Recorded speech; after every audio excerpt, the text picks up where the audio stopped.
What up, fam? Hit that like, hit that subscribe. I guess fly, Eagles, fly. That's my baby. That's my baby. We're going at it at 110%. I just want 5 minutes of happiness, please. Just give me 5 minutes. And they scored. They did it. Left. What the hell was that? Oh, yeah. What the fuck are you talking about?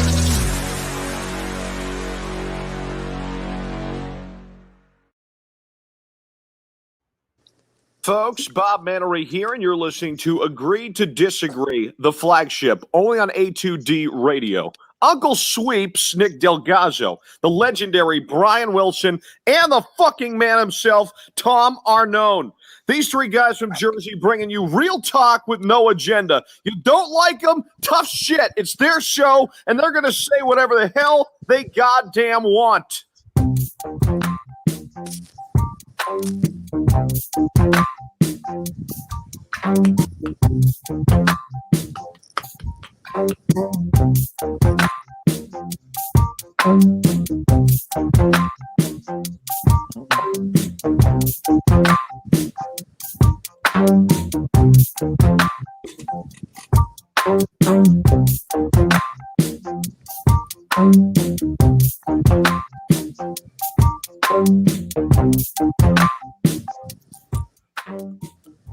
Welcome in, everybody. This is Agree to Disagree, only on A2D Radio. Every Sunday we are brought to you by, not that mouse. Every Sunday we are brought to you by our doc, Make Him Yours, Dr. Paul Vidal, Specialized Physical Therapy, LLC, locations in Burlington and Cherry Hill, New Jersey. Find them right on the web, specializedphysicaltherapy.com. Tom Arnone, Greg Milakovic, Brian Wilson. No Uncle Sweeps today, but the other three of us, we're here. We're talking, and we're going to talk Eagles draft, obviously. And we're going to grade it out a little bit, and we're going to talk about if it's successful. We'll get into all that in a few. Crumb of the week, save that for the end of the show. Phillies, Mets, give me a little pregame. Can the Phillies take the series? Right? A tough one yesterday. Wilson was talking about before we came on. Routine fly balls not getting caught, and it's always going to be the little things that make or break games. And for the Phillies, they don't do many of them little things right, and that's why they've just been really just win one, lose one, win one. I mean, that's sort of what it's been since the beginning of the year, right? The beginning of the first week and a half was win a good amount, lose a good amount right back, and then it's been give one up, take one, give one up, take one. So there's been zero consistency with the Phillies early on right now. We'll see, see if that can change. It'd be nice to get hot because, none of the division's hot. It looks like JT and Bryce will play tonight. Well, that's good news. Yeah. That's good news. That's great news because 97 off the face, I was thinking that Bryce could have been out for a while. So that's good. A while. I mean, how's his face not broken? I saw him get it, but congrats. Great face. Yeah. Great face. Great bone. Great job. Wait, he got thrown out of the game last night too, by the way. Bryce did. Did he? I didn't see it. So there was a terrible call. They called McCutchen out of the baseline. Yeah. It was brutally bad. Girardi's on the field yelling. McCutchen was on the field yelling. And Harper was yelling from the dugout. And they and his face looks fine, by the way. I don't understand it. I thought he'd have at least something going on. Like hematoma or something. When he got in on the first round of the draft, I literally stopped everything and said, yep, he's gone for 2 months. You know what I mean? You thought that's an all-star break. Oh, see you after the all-star break. That's just what it felt. Just totally what it felt like. What it probably felt like for him when he got smoked in the freaking face. I don't know how he's not, but good for us that he's not. Good for him he's not. We'll do Sixers Spurs, a little pregame there as well. And can the Sixers continue to play good basketball now? So we talked about being cold at the wrong time. Well, now you're starting to pick up a little steam. Looks like they want it right now, Tommy. They look like they want it right now. Yeah, which is exciting. We've been talking about, hey, it's you can lose some games, but it's when it's time to go and turn the switch on and go get that 1 seed. The time's now, and they look like they want it. Yeah, we'll want to. Listen, it's accountability. Accountability's in the house. We talked about it. Also, did Ben hit back-to-back jumpers the other day? Did I see that, or was I dreaming? I know I didn't see it, but I haven't been watching. 2 times down the court in a row, I've never seen that before. Like, he's taking some jumpers, but back-to-back times on the court, he took jump shots. I said, "What just happened right here? What just we happened? just become the best team in the league? What just happened? Don't get me too excited. He's become best friends and the best. It was like one, and well, the one was like the fucking fadeaway that he's been doing a little bit, and he hit it. But then the next time down the court, he just came down and he pulled up and shot it like a 15-footer and made it. I was like, what? Wait, what? Who's punking me? Yeah. Wait. Is Ashton here? Hey, that's a good thing. Oh, that's a great thing. That's a great thing. Everyone's fans of that. There were people who said he was playing coy all year. So, I mean, I hope whoever was the coy people, I hope you coy cats, hope you were right. Yeah, I don't know if I'm on the koi pond yet, but I will say that he just has to be aggressive. Our team's much better when he's aggressive. Absolutely. Well, and seriously, like I was saying last week too, I'll throw the ball to Joe every time down the floor. I really will. I'll throw the ball to him every time until they start double, triple teaming. Like as soon as he catches it, I'll throw it to him every time. oh yeah, nobody's going to ever run from that. Should have been like that the whole time. Should have never not been that. Yeah, should have never not been that. Our main topic at hand is going to be the Eagles draft and recapping it. And our poll question will be brought to you by bodycheckwellness.com. And you can use promo code A2D. Get yourself 20% off at checkout. That's bodycheckwellness.com. Promo code A2D, 20% off at checkout. Our poll, simple and easy. The Eagles had a successful draft. Agree or disagree? Let us know. Facebook, YouTube, Twitter, Twitch. That's where we're live. Everywhere you get your podcasts, we're there as well. Like, subscribe, follow, download, join the conversation today. And I already know where these guys are going to go. So, I mean, I'm not a guy who is ever on the same side as Howie Roseman. And I'm not on the same side as Howie Roseman right now. Like, I'm not saying I'm on me and Howie are kumbaya rounds 1 through 7. Oh, you're siding. Oh, well, I'm telling you what I'm telling you. And I mean, you have to agree though, because of how much you talk DeVonta up. You have to agree. Well, you're taking the words right out of my mouth. I know. I don't give a rat's ass what they did 2 through 7, because that's even more crapshoot city. Like, that's crapshoot city. If Landon Dickerson can play, can be healthy, then that's a hit. That's a guaranteed hit if he's healthy. Now, that's a big if. It's a huge if for a guy who hasn't been healthy. So I can't like stand on a hill for that pick, but I can also understand the pick, because we all thought they were going defense, and rightfully so. But when a guy who probably still should have went in the first round maybe and didn't is still there, that's not a terrible pick. It's not a terrible pick. All right, Milton, we don't know. I mean, it's a 3rd round pick again. I don't know. There's other guys on the board I would have rather have still, but let's see. I mean, you went up front, and it's I agree. I know Greg's going to say everything's the same old Howie. All right, everything's the same old damn Howie. So I completely agree with that. All right, he can't get out of his own way in certain positions. But like Wills just said, when you talk about DeVonta, I'm talking about a guy who I was saying gold jacket. So right there alone makes this draft successful. Like, the way this organization has gone since 2017. Or 1 star in a draft makes them successful. Not the rest of the league, but if the rest of the league is coming out of a draft with a gold jacket per se, I think they would shake each other's hands and say we had a successful one, didn't we? That's how I look at it. Now there's them other picks are so important because you're trying to build a football team out, right? And I get that. Totally understand that. So, do you have time to wait on projects and more projects and, guys that maybe should have went a little later that you took earlier or whatever the case may be? They don't have that time anymore to continue to wait. But anybody who thinks, I know there was I'm right there. Like, we love a corner, love a linebacker. And I don't think linebacker, even though I was banging the table for Michael Parsons too, I don't think that was even realistic because that's not their MO. Yeah, never.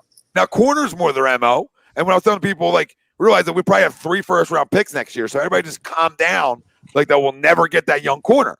Would we like to have it this year? Sure. I mean, I would have. Now, the season hasn't started yet, so there's going to be June 1st cuts and all that kind of stuff. So I'm sure there'll be other names brought in here that aren't wow factors, right? But at the end of the day, we got Zech, man. If anybody thought we were competing in 2021, I think you're crazy. So, like, I guess would you consider competing? If Jalen plays well, then you can compete. That's what it really comes down to. Maybe. I mean, if your quarterback plays well, you'll be in the mix. Who in the NFC East is going to set the world on fire? I don't think anybody. I think. Don't tell me Dallas, please. I think every team got better. I think the Giants got significantly better this weekend. Their quarterback stinks. So the quarterback. So does ours. Well, so does ours. Technically, I'm not ready to say that yet about ours. But I'm not a guy that's a big Jalen Hurts guy. Everyone knows this. But he's played 4 games. I'm not ready to say he stinks yet. Yeah, Daniel Jones played a lot more than 4. I think Daniel Jones kind of stinks. No, he stinks. He stinks. I'm just saying, like, compete for anything special, Wills. I don't think we're going to win the Super Bowl. So, like, 2022 can be the year we're talking about, like, with a ton of money and even more picks, that we can really have this conversation about really competing. Right now, it's take best player on your board. Now, what I'll say is I don't ever agree with their damn board, but they agree with my board, at least in the first round. And if that would have been Smith, if that would have been Surtain, if that would have been Parsons, I was leaving happy as a pig and shit. And even more so for Smith, because, like, that guy's the guy we've been missing for a long time. That guy's the guy that Carson Wentz never had. Like, that's what they finally did. They finally did, and not just did it. They got it right, and I can tell you they got it right now. Right now, I'll tell you they got it right. I don't see any way this dude's not a flat-out stud in this league. I just don't. Injuries is probably the only way I would say. But that's everyone. Yeah, that's everyone. But wide receivers are thinner. I just hope that he's good at avoiding hits because he's thin. He's just very thin. Could add a little weight to the kid. Get him here. Get him some cheesesteaks. Get him some cheesesteaks. Let's add a little weight. Just keep running. Don't lose the speed. Let's add a little weight. Yeah, I think go add weight. But I mean, I'll say I agree. Yeah, he has to. Just because of the first one. Now, again, Landon Dickerson, we don't know because of the injuries. But if you take the injuries out, that's a great pick. Special talent. And the rest of them are just, we don't know. Nobody knows. People can tell you they look good on paper and ABC and that's fine. But nobody knows what later round picks. So that's a wait and see. So if you look at just the first 2 picks, okay, I don't like that they didn't go defense 1 or 2. But I also understand how important it is to protect your quarterback. And I also understand that this offensive line's getting older. And, I talked about that the guards are, I don't want to say more important than your tackles, but shit, them 3 guys centering your 2 guards, if they get broken down, it's over. It's over, right? If a DN beats the tackle, your quarterback can step up in the pocket and make a throw, right? So you have more options. Not having as good of a tackles as you do, making sure you have damn good guards in this league. Damn good guards. And a damn good center. So if not saying left tackles don't matter and right tackles don't matter. They absolutely matter. But you guys understand what I'm saying. Like, you gotta protect. Always the way to beat a good quarterback is pressure in the face, Tommy. You know this. Yeah. And we have a smaller quarterback in terms of size. So, like, I gotta protect that. I gotta be able to give him throwing lanes. And the one thing I'll say why it's successful to me is you both know my love for not my love for Bama, but because I don't have a college football team, but if there's a team I watch a lot and it's them, because obviously it's 5-star. Most highly drafted, successful program in the last decade. So, and the guy they're coming from, like these guys are winners there. They're winners, and not just like fraudulent winners where you're there like once and you win one. Like, not fraudulent, but you know what I mean. They're always there, and Saban's up in asses there, up in asses from day one. You walk on campus. Up in your ass. And I think that accountability matters. And I think by the time guys get to the pros, they almost know what it takes to be a pro because he don't deal with nothing. And I think that's a credit to why he's not only these players that he get are 5 stars, but not all 5-star recruits end up being hits at college, better yet hits in the pros. And the guys he runs through there continuous hits in the pros, right? Because they have a culture of winning. They're coming from 4 years of it. Urban Meyer said that on the broadcast when NFL Network had him on there, because one of the guys asked, "Hey, you seem to go heavy, high-profile school. And he goes, yeah, because I don't have to teach them how to come to a meeting on time, how to get this out of a meeting. They already know that. He's like, it's kind of the same thing when you recruit a kid from a bad high school. You have to teach them how to work out, how to do this, how to come to meetings, how to be on time. He goes, from a high-profile program, either high school or college, those kids already have it ingrained. So, Tommy, you're exactly right. These guys coming out of these high-end, big-time college football programs already understand the necessity of the little details, right? Understand that you're competing literally walking in the door. They absolutely are. And even for, a place like that, it's even like it's even twofold. It just becomes even more because like everybody is.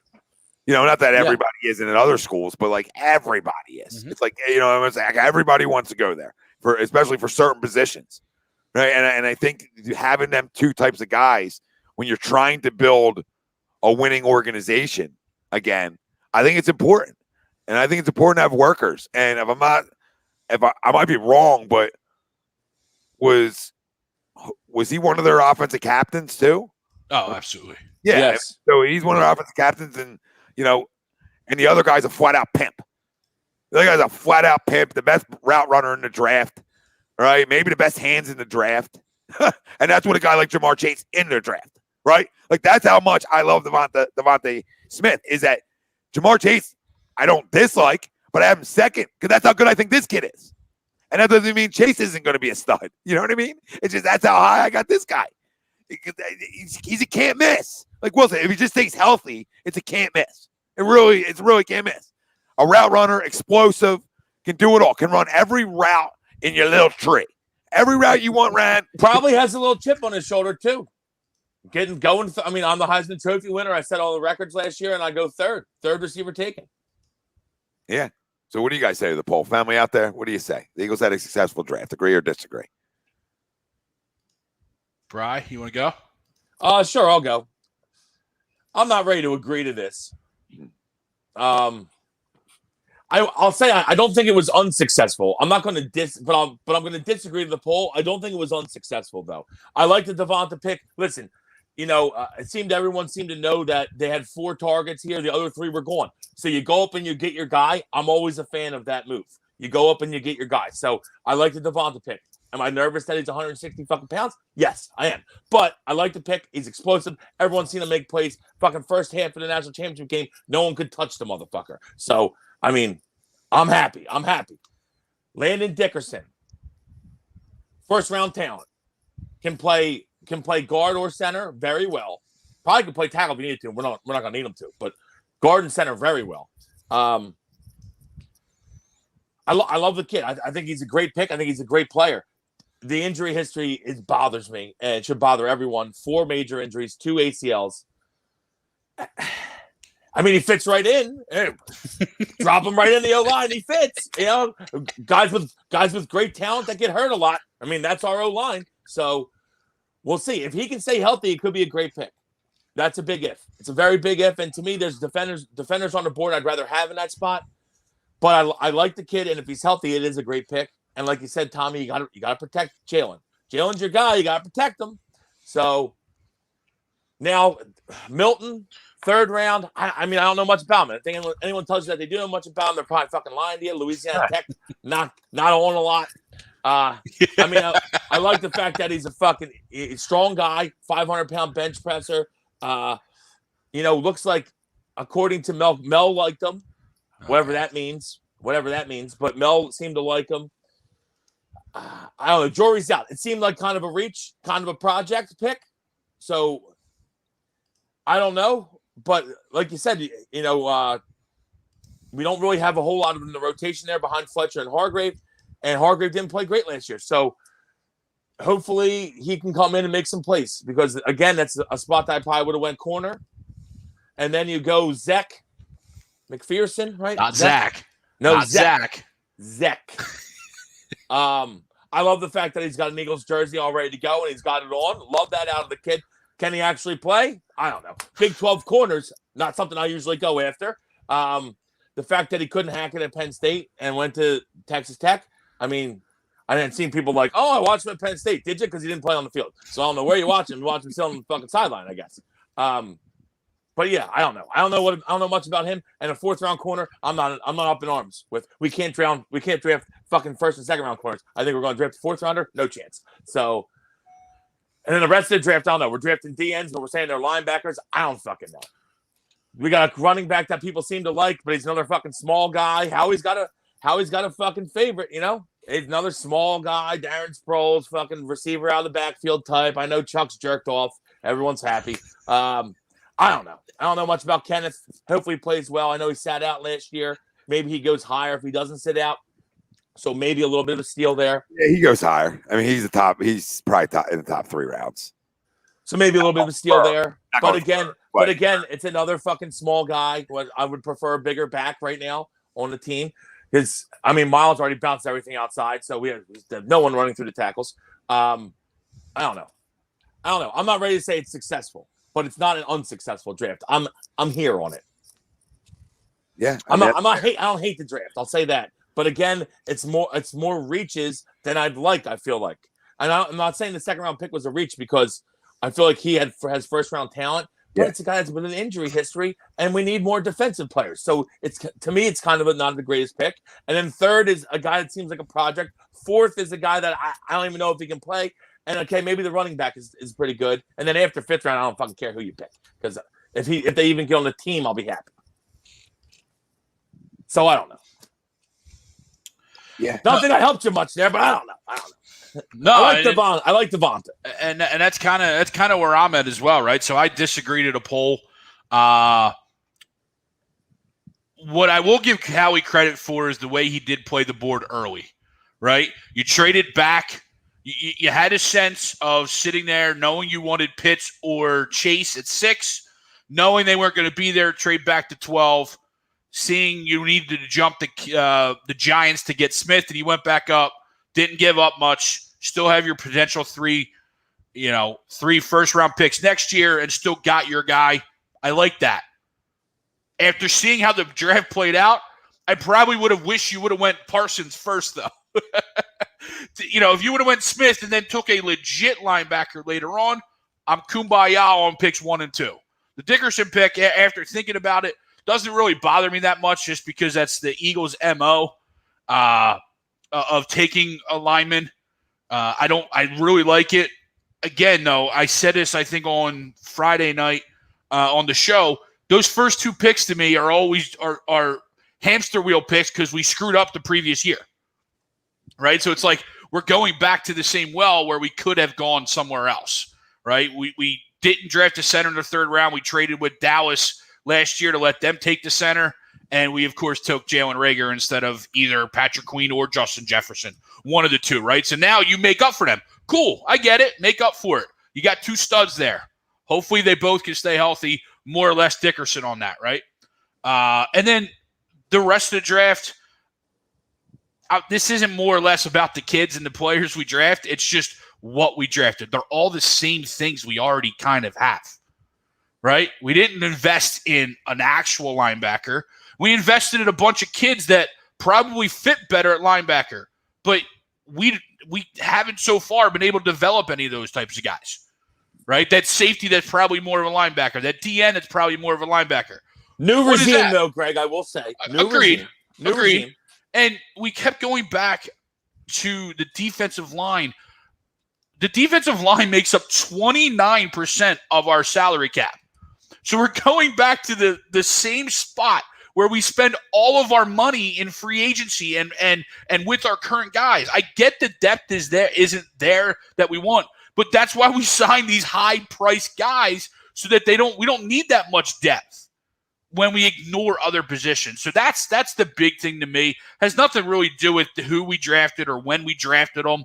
Yes, there are other guys that maybe you would have rather had, but it's more just, it's the same old shit from Howie Roseman, right? A Darren Sproles clone, a defensive end in college that's now a linebacker but's never played linebacker before, right? Like, we can teach him. A 4th round cornerback. Like, do we have the grace period to go? A 4th round slot Yeah, like is our cornerback room that good to where we're like, yeah, we can wait to the 4th round to go get some kid, you know? And Tommy, I agree that like we're not necessarily competing this year, but if you hit a couple this year, it makes it less needy to hit next year and expect so much more out of 3 first-round rookies when these guys, if you hit on them, could potentially be that second-year guy to help push that forward, right? You know what I mean? Like, you're right. We're not competing this year, so it's it's not like, oh, we're gonna suck. No, we're always gonna suck. But if you played this smarter, or as you said, had a different board than what you always have, right? Offensive, defensive line, linebackers, and cornerbacks are all over, in the, clearance rack, right? They're on the clearance rack. We'll get to them if we get to them. So that's my big thing with the draft. Yeah, I mean, not to say the kids we drafted aren't going to play out, but what impact they're going to have? You know what I mean? I don't know. And I mean, me and Jimmy were arguing with this the other night a little bit because I can, but can't. Like, I can be critical of everything you did in the past, right? And absolutely, but I almost don't want to have the agenda every time the draft circles back around them. Like, I want to give you the benefit of the doubt, but you're right. Like, then later round picks are the same MO, and then it makes me wonder, like, well, am I wrong on Smith? Am I wrong on Smith? Now, they're usually, if they're trading up for something, which they don't do a lot of in the first round, maybe that's maybe that makes you think that, like, okay, that is the guy. Right, that is the guy. And you knew the Giants wanted him too, so that's almost like another validation too, right? You had to get up above the Giants. But then what does Dallas say trading with you rather than letting Giants get him? Right? What does that say about what the rest of the NFC East? I just think that Dallas was okay with moving back because they knew who they wanted, and knew they can go back and get him still. Right, but they allowed us to jump the Giants to get Smith rather than let Smith go to the Giants. Like, does that mean they fear the Giants more? You know what I mean? Like, that's one way to look at it. Or you can just say they got a 3rd round pick to back up a little bit and still get their guy, and they don't care that we get a receiver. Yeah, because they weren't going to take a receiver. We know that. Yeah, the one thing that they don't need is a fucking receiver. They're not taking one. Giants probably would have taken him. I think everyone can say that they probably would have taken him. So it's a great move to get up and get him. I'm not going to play the whole what if with the Cowboy game that Greg just played there, but I think the Cowboys wanted Micah Parsons. I knew that they could back up and still get him. That's what I think. And Micah Parsons is a monster. Seems like he can be a handful though off the field. So hopefully he maintains that handful issue. I like the kid, but now I can't like him. So yeah, it's tough. Yeah, definitely tough now to like him. Can't. Marley says, I agree with this. Obviously, the 2020 draft class, it's time for them to make an impact while we wait on the 2021. Maybe even 2019 too. Like, I think we need to see Andre Dillard this year. Andre Dillard needs the ball. Andre Dillard hasn't really played, so we need him to play and see what we got in him, obviously. And I feel like we need, obviously, Reagor's got to play better. Maybe some of those other guys, Quez Watkins, got a little time at the end of the year. Like, we need some of these guys to step up and show some shit, or maybe they won't be on the team much longer. Yeah. What happened? What happens then? And this guy still keeps his job somehow. That's gonna somehow still happen. I would hope at some point this guy doesn't just keep his job anymore. But yeah, I hear you. They're having themselves a little fucking kumbaya party over there. Him and Jeffrey sitting in a tree. It's unreal. It's unreal, really. Yeah, it's just a lot of question marks, like Greg said, and you said, Will. So just about the same old positions, and not that them positions aren't positions you need to build upon. We always talk about winning in the trenches, but I don't want to say other needs, but there's other parts of your football team. There's other needs. We're not a very good football team, but there's a lot of needs. Yeah, you need to continuously build out, and like you said, new regime and I also don't think we're as bad as some people think we are either. Like, we have talent. I mean, a lot of it comes down to how Jalen plays, obviously, but that's every team in the league. It comes down to how your quarterback plays. But we do have other offensive and defensive talent. If our line is healthy, I know it was a big problem this year, our line. But if healthy, granted, that's a fucking big if. If healthy, they should be good, and our D line should be good. And if your lines are good, you should be a good team. My question to you guys: who approves? Who approves that medical evaluation though? For Dickerson? Yeah, like to say that it's worthy of going. I mean, I guess, but yet, I hope it's not the same guy that passed on like DK Metcalf, right? Wondering. Like, you know what I mean? Like, because why would you go one to the other? Don't get me started, Greg. Don't get me started. I don't even want to talk about that. I try to think that the 2019 draft didn't happen, just to just keep it out of my mind, because all I can think about is his mom holding the fucking umbrella over his head and thinking we took that dude over fucking Terminator. It's insane. It really is. It's absolutely insane. But what were we saying before that? Who approves the medicals? Oh yeah, no. Now, what I will say is the ACL is not the injury it used to be. You know what I mean? Like, guys come back from ACLs all the time now. It's it's usually the Achilles now is like the old ACL, the one that's like the big problem, and it takes a while to come back. So that's a good thing. But the fact that he's had 2 ACLs, 2 ankle injuries, I mean, the dude's been hurt. And as my friend Jason Seaberger would say, guys that are hurt are always hurt. I hope that's not the case. Yeah, I don't think that's a wrong answer. I mean, guys that are hurt. I mean, you hope you get to the next level and you take care of your body more. I don't know. I don't know how you fix that. Like, right? Like, I don't know. There's other guys I wouldn't have taken. I mean, you could say, oh, they're freak injuries, but it's 4 of them in 4 years. Like, he got rolled up on it towards ACL. He had an ankle injury when a guy rolled up on him. It's like, well, they keep happening. And that's something that's going to continue to happen. Yeah, like it's not like it's not going to go away going to the pros. You know what I mean?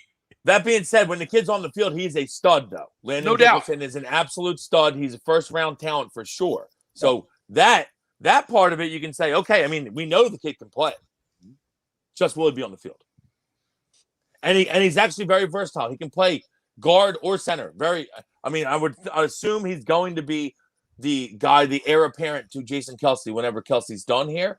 Mm-hmm. But he could play guard this year, starting guard. I would not be shocked if he beat somebody out like Sam Allo. Yeah, I said that on the other night too. I can see that too. Go ahead. Or no, yeah, same. You're probably gonna say, or Brooks is gone. Yeah. Well, it allows you to cut or trade Brooks. Another guy that can't stay healthy. So yeah, fit him right in.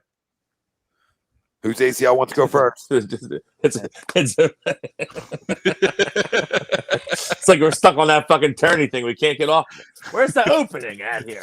Fucking turnstile just won't stop. I tried defending the pick the other night, right? Like, I tried saying, like I get it. Like, I get it. Like, there's a big reason they ran the ball like they can. He's a big part of that. Sure. He's a big part of their rushing attack. Huge part of it. And I like that. And I like that he's a team captain. I like all them things. And I love winners. And I love Bama, right? I love it.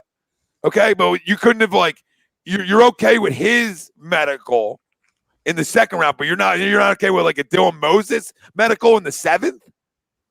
Apparently no one was. So that's the one thing I can say about that. We are no one, right? We have literally one linebacker on this team that maybe 2 that can play. Singleton and Wilson can play a little bit. Not great, but both of them can play. I think Wilson's obviously better than Singleton. But you know what I mean? You have 2 linebackers on this roster that actually show they can play in the NFL. Yeah, true. Okay, in it. So like, my thing to you would be, we have 2 other guys we took last year that are going to have to show something, obviously. And Davion Taylor and Bradley. I forgot the great Davion Taylor. Looks great. Looks great in uniform. Now, listen, haven't seen much from Davion. Not sure he can play, but he is there. We did take him in the 3rd round last year. I just don't understand. Like, you can go. Yeah. You can go with that kind of move in the 2nd, which I'm okay with. Like, go ahead. If that's the best guy on your board, take him. because we're in position the best guys available, right? And if he's the best guy on your board, take him. But like for a team that doesn't value linebacker, it's a low risk, high reward. Anything in the 7th round is low risk, high reward. There you go, right there. Come on, you think 7th round picks are going to pan out for you anyway? So take a flyer on a 5-star recruit that would have probably been a 1st or 2nd round pick pre-injury. And I don't know why this injury is all of a sudden worse than it is. Like I don't understand. Like he came back and played. So like I'm a little confused on the Dylan Moses injury history like you would in Landon Dickerson. You know what I'm saying? Like everybody in the world had Mosley like a 3rd worst 4th round guy. And to not go is a little weird to me. Just a little weird. To me, there's something that's there then. You know? I mean, if I'm sure he's going to get signed by a team if he hasn't already. Jaguars, okay. But I'm saying, to me, that's strange that no one took him. That means there's something there. Either he's not fully healthy or something. There's something that we don't know. So he had obviously knee injury, wiped out his 2019 season. He returned to 2020. He was named first-team All-SEC by coaches, third-team All-American. But acknowledged he played through pain in his knee most of the season. He also wrote there was times he wanted to quit and walk away. An MRI after the season revealed that Moses played through a torn meniscus in his left knee, underwent surgery in February. He was very aware of the knee pain, but I don't think it affected his performance. But I do think it perfected his performances, according to what Saban said. He turned down the opportunity to go back to Bama for one more year, obviously to enter the draft. So that's bad decision. Yeah, but at least you get some sort of contract out, though. You know, an undrafted free agent contract is not the one you want when you leave a school early. Hey, Robert.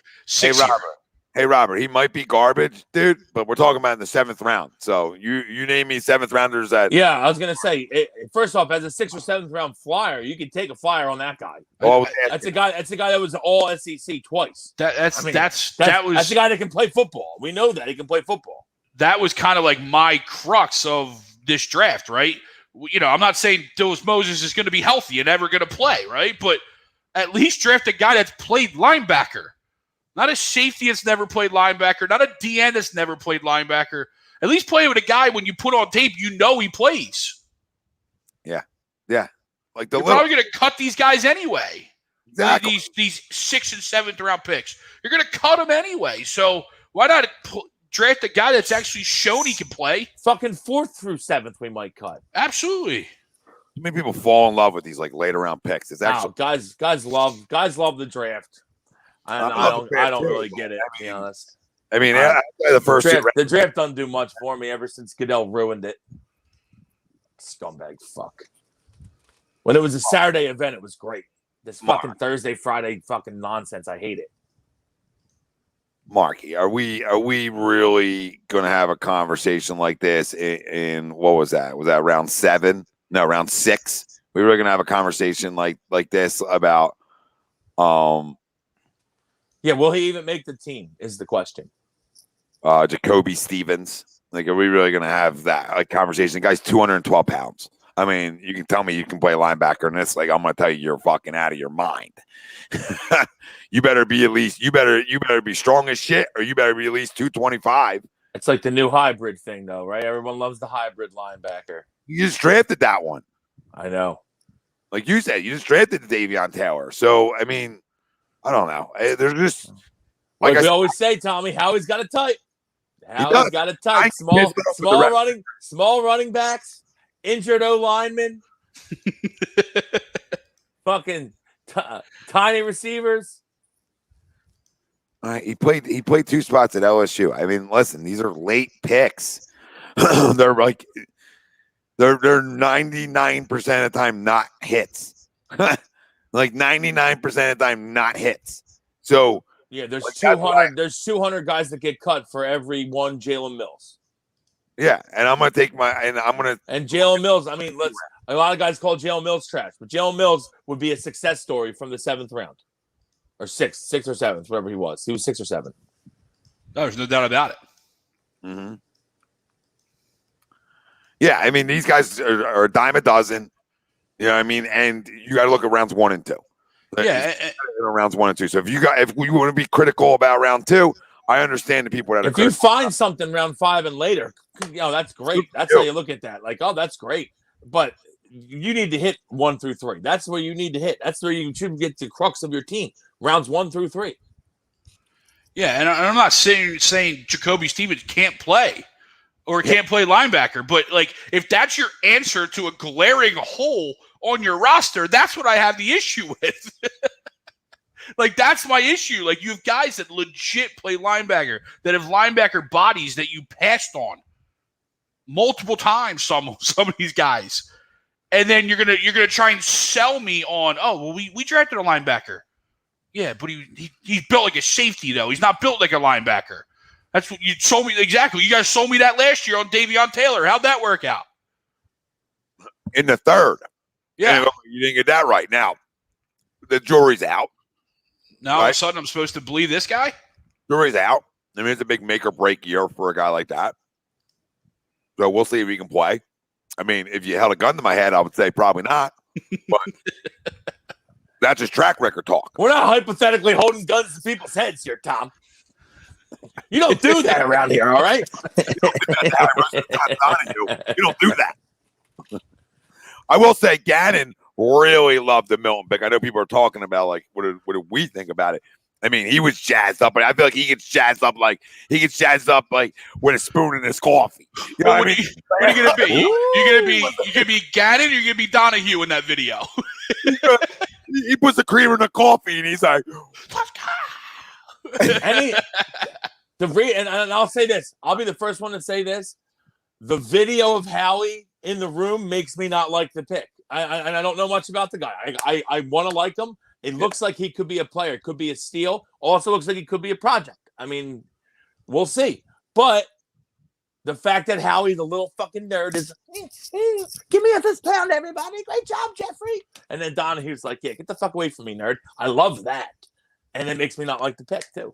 and that's the thing. Like, it's not even necessarily the pick, right? And not even necessarily taking somebody that somebody in the room didn't like. But when it's already out there and known that you don't listen to your scouts, and then you have one of the most respected scouts and advisors in there that apparently you didn't listen to, it just kind of go to show that, like, all right, maybe this guy really is an issue in there. You know what I mean? And truly doesn't believe and listen to his scouts. yeah, well, that's the MO. I mean, that's what we all assumed. MO talk. And that was just more proof of that, being factual. So, like, at the end of the day, talk. At the end of the day, I'll stand by the agree because I think Smith can flat out play. So I think that's a difference maker. We need stars. We don't have many stars, if any, right now, especially young talent. Is really what I'm talking about. Like the young guys. We don't. Who are the young stars on this team, right? There isn't any. I mean, you can say Miles maybe could be, but you gotta stay healthy too, right? We don't know about last year's first round picks, really. We don't know about Hurts. We don't know about Rager. We don't know about Davion Taylor, right? So, like, you need somebody that you know. And I think Smith is a guy that we all know can play and play at a high level. So, with that and, the pre-gold jacket. Yeah, I don't know if I'm ready to say gold jacket talk, but he can play. Yeah, he can play. He can play, and you got to hope that the second round pick can play, and just also you're like 2019 Alabama. Like, how loaded was that fucking receiving core? Holy tits, unreal. 4 first round picks, right? Or no, 4 top 15 picks. Yeah, Ruggs, Judy, Waddle, Smith. Yeah, pretty good. Yeah, not bad. And that's what we got to have hope for, though, guys. Like, we just got to, hope that that's it. Like, let's start there. Like to me, I don't. Well, he has to be. Well, I don't. There's no other way around it. He just has to be. We all look at these other picks like later on. We gotta start hitting the first. Let's be honest with ourselves here. We're worried about these later picks and JaCoby Stevens and Gainwell. I almost feel like that I'm almost. I don't want to be nervous about DeVonta, and I'm not. Like, I know he can play, but almost because we have a history of just constantly missing, it makes me nervous. Well, doesn't like every I get a little nervous, get a little nervy. Like every blind squirrel finds a nut. Like last guy we traded up for hasn't played yet, I don't think. Right, Dillard? What's he playing? That was Dillard. Yeah, that was like it wasn't like get into the top 10. I mean, what was 15? I mean, the last guy we traded to the top 10 didn't work out for us. I mean, fuck. I mean, he's on a different team now. I mean, he might work out getting us another pick, but trying to hold out hope here, guys. We might watch him. We might watch him in the playoffs this year, but he's not going to be. We're not going to be excited and cheering. Well, we are because that means first round pick. Hey. Well, we just need him to play 75%, right? 75% of snaps. 70, 75, something like that. Yep. Just stay on the field, Carson. You got to send Frank a gift basket. Keep him upright, Frank. keep him upright. Absolutely, Jameer. Cut some A2D shirts with your name on it. Keep him upright. Yeah, we know he can play. It's the health concerns. Yes, absolutely. Absolutely, Jameer. Let's be fair, though, right? Let's be fair for 1 second. He doesn't look like DK Metcalf. But, like, let's be fair for 1 second. Like, we crush these guys for letting the guy fall on their board because of manacles. And then they say, you know what? Okay, this is the best guy on the board. That's what we're taking, right? Like, this is the best guy on our board. We love him, blah, blah, blah, blah, blah. Right? And then they take him, and then we crush him because of taking a guy because of manacles. It's like you almost can't win, right? Like, they're having like lose because they've been so egregious, right? Like, because the fact they've been so egregious, they're in lose. If he was coming off an ACL and that was it, Tom, I'd be right with you. But he's coming off an ACL after previously tearing an ACL and 2 ankle surgeries. So it's like, and a partridge in a pear tree. the guy's been hurt a lot. Now, when he's on the field, he's dominant. He's borderline dominant on the field. First round talent all over him. But he's been hurt a lot. I did love the phone call he had with the Eagle when they announced the pick, and he gets on with Sirianni. He goes, "What, you hate that I beat you in rock paper scissors?" I like it. Sense of humor. Like him more already. No, like exactly. I like the kid, and like you said, I've bought into that. I've more and more bought into that pick. But again, it was time because we were live going into it. We all said even in the pre-show, we're going defense here, right? And we're like, yeah, there's no shot we're doing anything but defense. And then we take a center. I happen to have someone on the inside, and all day they were telling me, look in defense. And then 5 minutes before the pick, center, Alabama. I was like, what happened to looking defense? They looked. They gave the peepers, and they were like, yeah, this is Howie Roseman. Let's go back. Yeah, I'm scrambling, Jacob. I am because of what they do and what they've done. You know what I mean? It takes a lot to change that. But listen, like I said, the 10th pick of the draft can change that real quick. Sure. Change the outlook. Sure can. Listen, if he's a stud, automatically comes in, and I'm not going to say stud year one because very rough to be a stud year one receiver. I know Justin Jefferson was last year, but even like Calvin Johnson didn't have 1,000 yards, bunch of guys. But if he's productive year one and then turns into a stud year two, let's say, I mean, you can already say it's a win. It's a win of the draft because we went up and got the guy and he's a stud. Yeah. Which bang, then I'll call the draft a win at that point. Now, if that's going to happen, I don't know. Smith with Samuels or Joke, Dickerson, he would have been there in the third. I don't know if he would have been there in the third. He definitely wouldn't have been there in the third, Pop. Love it, Pop. He wouldn't have been there in the third. I was surprised he was there in the second, honestly.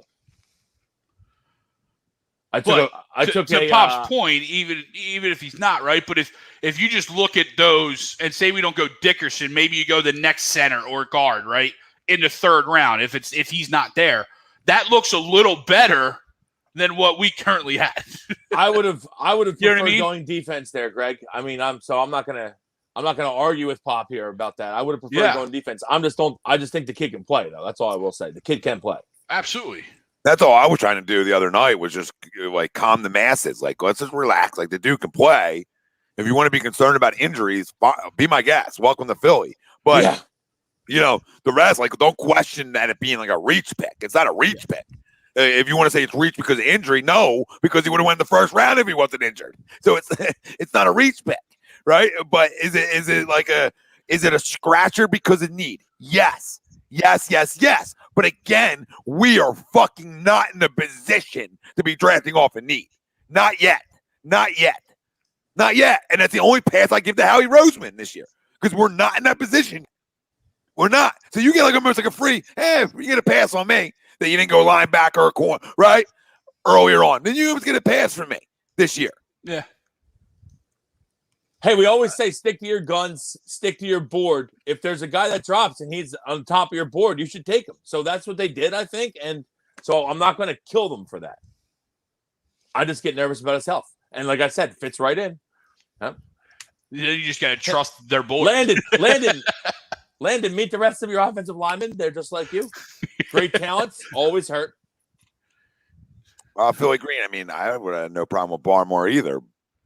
But it is what it is. Like, people would have been freaking out if we went D-tackle there.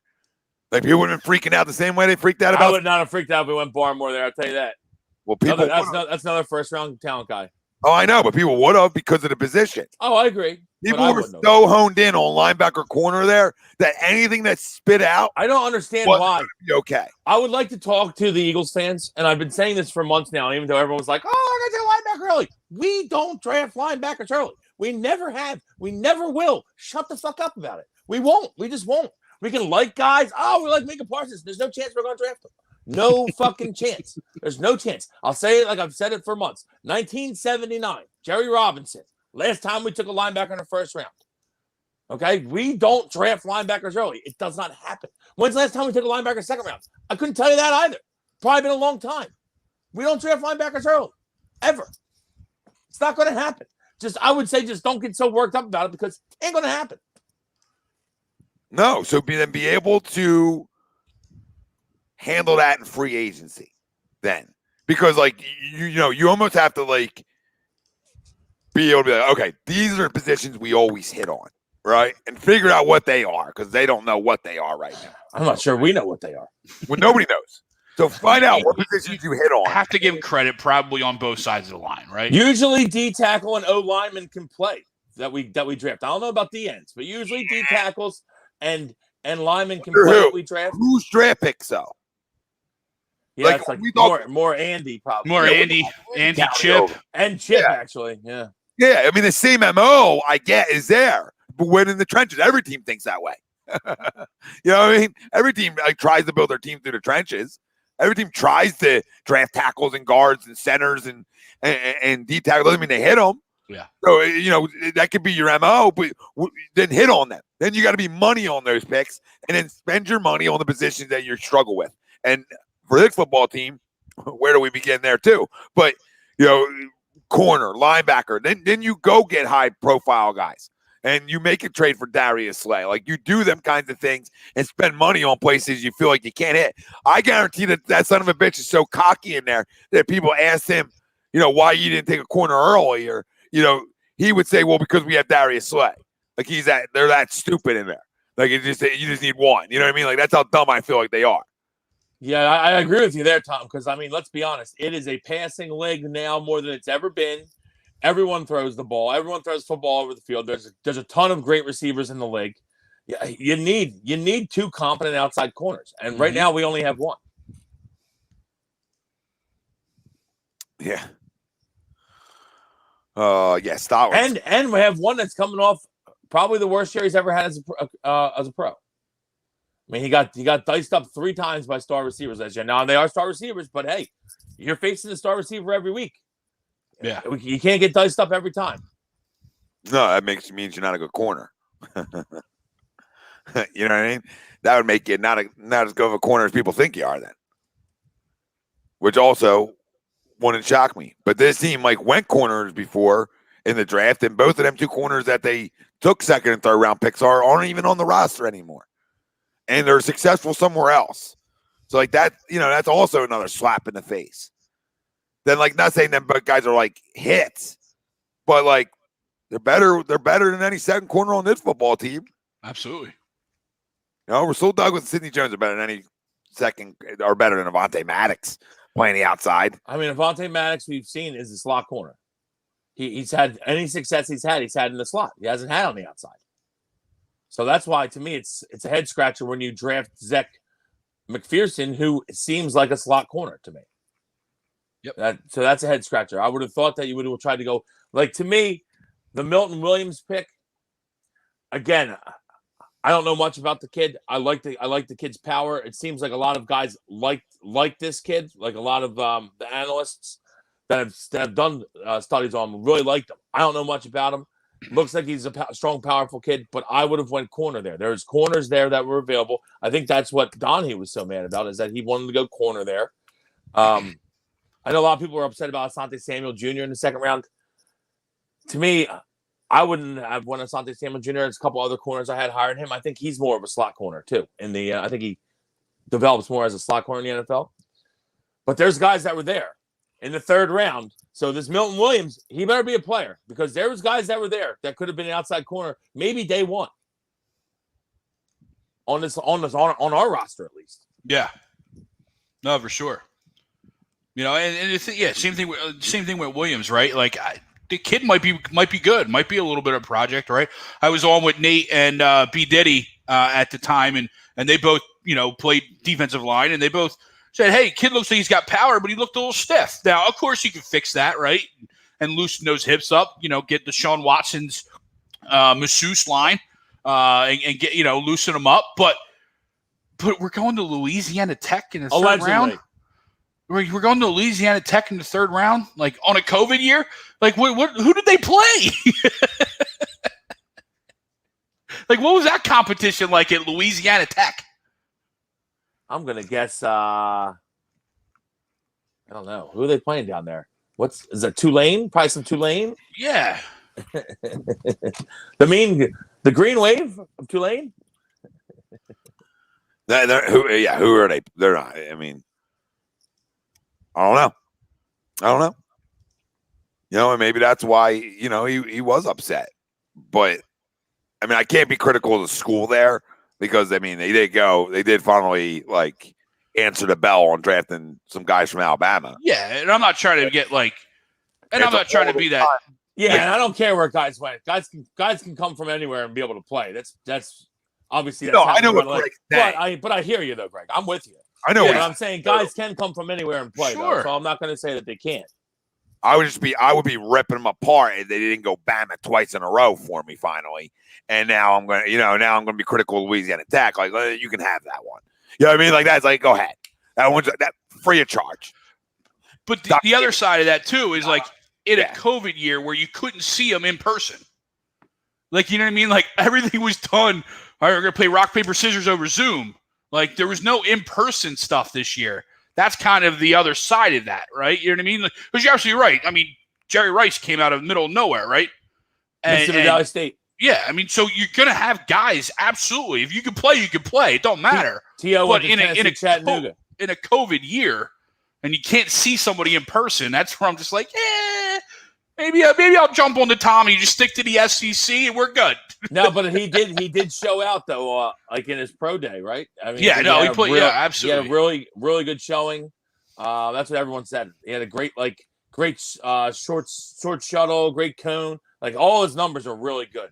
All that shit. Now, I mean, I guess that can be a good thing. He looks like he's got bursting quickness for a D tackle, so maybe you can play him at the end also. But we'll see. And he's very powerful, so I'm not going to hate the kid. I'd love to see him come in and play well, because I feel like besides Hargrave and Cox were kind of thin D tackle, and Hargrave didn't play great last year. I know we gave him a lot of money, but he didn't play great. That's the problem with like kind of like dissecting these drafts, because you sit there and you make a couple of comments of like being critical of when somebody's drafted or whatnot, and then all of a sudden you get portrayed as you don't want the kid to be good and you don't want the pick to work out. You know what I mean? Oh yeah. Like I'm with you. Like I hope the kid plays out. Like the couple of sound bites you heard from him, he looks like he's ready to go and awesome. But it's just like, come on, like, you know, what are we doing? I mean, Pop, It's still D1, dude. I hear you, Pop, but it's still D1. There's still guys can play in that conference USA. I mean, like, look, Khalil Mack came from Buffalo. He's a pretty good fucking player. He's probably breaking my balls because I'm Mr. Bama. Oh. And I agree. I mean, you can draft guys from anywhere. We just never drafted in the last 10. Yeah, I was gonna say we don't have a good another knock though is that we don't have a great track record on the drafting guys that aren't from big schools either. So, I mean, Davion Taylor, he hasn't worked out that well so far. Is he going to go on the field this year? And to everyone that's clamoring for a linebacker, is Davion Taylor going to get on the field this year? Better. I mean, I would hope so. But you go out and you bring the guy in from Minnesota, and I like the two Minnesota picks because obviously it's the same. I'm pretty sure they run the same scheme there as Gannon does. So you need some guys to fit what you do per se, right? So I do like that early on, and I think our defense is better a little bit than it was last year. Like just with those two guys, our defense is better. Like both of them guys can play. So like agreeing to Wilson earlier on a little bit, like, yeah, I mean, can they compete for a division? Sure. I mean, who's lighting the world on fire here? Yeah, anybody can. So I think we can be better, and a lot of that's going to depend on Hurts, like you said.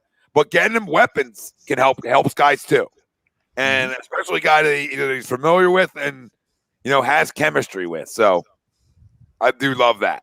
And I agree with Israel, like. Because of how much I love Smith, I'm not mad that Howie's going back to the same old Howie. I mean, I'll give you a pass 3 to 7 this year again, like you have every other year. Not in 3 to 7, like just in round 3 and 4. Like around 3 and 4 just haven't been good either. Mm-hmm. Which what has? You know what I mean? Like what has? So I don't know. They haven't been. Like if we come out of this draft and Landon Dickerson ends up playing 8 years and isn't banged up, right? And Smith can play, then we're feeling great about this draft. Sure. I mean, if Landon Dickerson's healthy, could be a Pro Bowl caliber player. Oh, there's no question about it. Right away, too. Yeah, like right off the bat. Yeah, I mean, kid can play. People are complaining about not drafting an outside corner, but one at 5'9" Asante Samuel. Yeah, no, John, I'm right with you on that, buddy. I think he was more of a slot guy, Asante Samuel. But the Milton Williams pick, there was some other corners on the board still. So Milton Williams gonna have to be a player. Yeah. Oh, I mean, even in the second round, I mean, I forget Asante Samuel Jr. I mean, just look at Joker. Mm-hmm. Like I said the other day, I feel like he dropped because I saw Isaiah Simmons. Like I definitely made people like, well, how do we use him? I mean, I don't know. Arizona couldn't figure out how to use him. How do we use him? You know what I mean? Keep him almost fucking nervous. Instead of just like watching a guy take guys' heads off and say, we'll figure out where to use him. We'll find a spot for him. He's a football player who takes people's freaking domes off. Well, we'll find where a place to put him. I feel like the draft has become more recently, and it's kind of concerning, right? The draft for as long as, up until a couple years ago, felt like you took the best player available or need of the player available for the team, not the scheme. Right now, we're so interested and we're so honed in on this guy is this type of player. This guy fits this scheme only. Well, coaches, we know the track record of coaches. You know what I mean? Coaches can go in the next year. Like the turnover of coaches is insane. And newsflash, the college offenses specifically are not pro offenses. Right? It's why Tim Tebow was a great college quarterback and couldn't hack it into pros. That's why a lot of the Ohio State quarterbacks can't hack it into pros because they're not pro-style offenses. Same thing with the defenses. Now, the defense is probably a little bit more because they have to go up against some of these new different types of defenses, but I think we've gotten away from just taking the best damn player available and worrying about how they fit into our scheme. If the guys are good, they're going to play in any scheme, in any situation, in any system. You heard me argue that the other night. I don't know if you did or didn't, but I was same argument. It's a great point. Like, listen, stars play, baby. I don't give a fuck what your system is. I'm the guy that's always like, you should adapt your scheme to your personnel. Absolutely. Anyway. You should never have a set in, this is my scheme. You should adapt your scheme to who you have. Because the turnover of coaches is 100%. Yeah, bring shit back then, guys. Guys get fired all the time. NFL stands for not long. You know, bring Chip back, whose scheme was more important than players. So, you know what I mean? Don't tempt me with a good time. No, but you're right, though. Protein shakes. Curfew. Fucking Chip. Absolutely, Joe. A pro should be able to learn any scheme. If you can't learn the scheme, then that's when you get cut. Yeah, or listen, 4 years after your deal's up, your first deal, then teams only say, you know what, this guy can only play, can only play man. This guy's better zone. Yeah, and then okay, this guy is better put into a certain scheme, right? Yep. There's plenty of players like that, and then there's your fucking pimps, right? And there's guys that transcend any scheme. Absolutely. And I think you were talking about it earlier, and I want to touch on it again. Like, I didn't really comment on it, but I love the fact that you what you were making earlier, I think both of you, about how taking guys from programs that are ready to go, and not the small programs, taking guys from big programs like Alabama that understand what it's like to be a pro. Okay. And I want to harp on that again, because that's a big thing. Because, one of the big reasons that teams miss a lot in the draft is that you just don't know what's going to happen when you give a 21, 22-year-old a ton of money. So you want these guys that they already have a routine. This is I get up at 7 a.m. I work out. Like, I've been doing this since I was in high school. This is what I have to do. I know what I have to do to be great, because it's about want to when you get to the pros. Okay, everyone's got talent that gets drafted. It's about want to. Do you want to be great? Do you want to keep working? Are you gonna start going to the club every night with your boys? Now you got millions of dollars. It's all about want to. So that is one thing that's really good about taking the high profile program players, is that they know they already have that pretty much ingrained in, is that, hey, I got to get up at 7 a.m. and work out every day. Like, this is how I got to do it. This is how I've been doing it since I was in college, since I was probably at a prep school in high school. Mm-hmm. So that's a good thing. And the fact that we took 2 Alabama players, I mean, that's a damn good thing, because they should have that ingrained in. No, you're absolutely right. And the other side of that is just the willingness and the unsoftness to competition, right? Especially guys coming from Ohio State, Alabama, LSU, right? They compete every day. Right. And so they're going to come in and compete. Oh, absolutely. Yeah. Because they're competing since they're freshmen. The play. Just to play. Yeah, just to play. I was going to say, their backups probably start on half the teams in their conference. Alabama's backups probably start Vandy. And that's why, like, for me, it's like their third string starts at Duke. They might not they might not qualify for Duke for the GPA, but they'd start. Yeah, that's why you see so many of those guys playing special teams too throughout their career, because they compete on all levels. Sorry, I got the draft on again, and just seeing Jigger go to 52 to the Browns hurts my soul. Like, it just hurts my soul. Like, they're like, how Baker is one of my kids, but it's like they continue to get better and better on defense. They what I mean, for a team that couldn't draft worth of shit. Andrew Berry, a former Howie Roseman fucking disciple, seems to not have a problem going that way. Yeah, so, I mean, he'll take issue. He'll go off the board. I mean, I don't know. I don't know. You just watch his highlights again and just like knock people's heads off, and I just don't understand like where you think he can't. How this guy, like worst case. Is that the Owasu? Dude? Yeah, use all your picks. Calling Joker. Use all your picks the rest of the draft and go back up and get him. Then you know what I mean. Use every damn pick you have. You can have the rest of my draft to get back into the second round. And the rest of my draft. Who wants it? That's what I would have got on the phone and said. And then people bitched and moaned. People bitched and moaned at the presser. I would have told them to kiss my ass. I got 3 day one starters. Kiss my ass. That's what I would say. That's why they'll give me a GM job. Kiss my ass. Kiss his ass. Kiss your ass.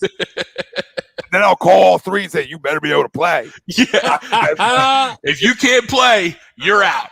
if you can't play, I'm out too. So let's go here. Giddy up, let's go. Oh shit, that's funny. And then Thursday morning they had the bombshell drop that fucking Rodgers wants out of Green Bay. Now I'm like, oh, I'll trade all our picks this year and next year for him right now. Yeah. Well, that's what hid. And DeVonta. Him and DeVonta. Tom, that's what hid the Tebow stuff. That's probably why you missed it, right? Because Tebow came out like an hour before the A-Rod stuff, like that he worked out with the Jaguars, and then the A-Rod bomb dropped, and then that was just it. That was just all the news.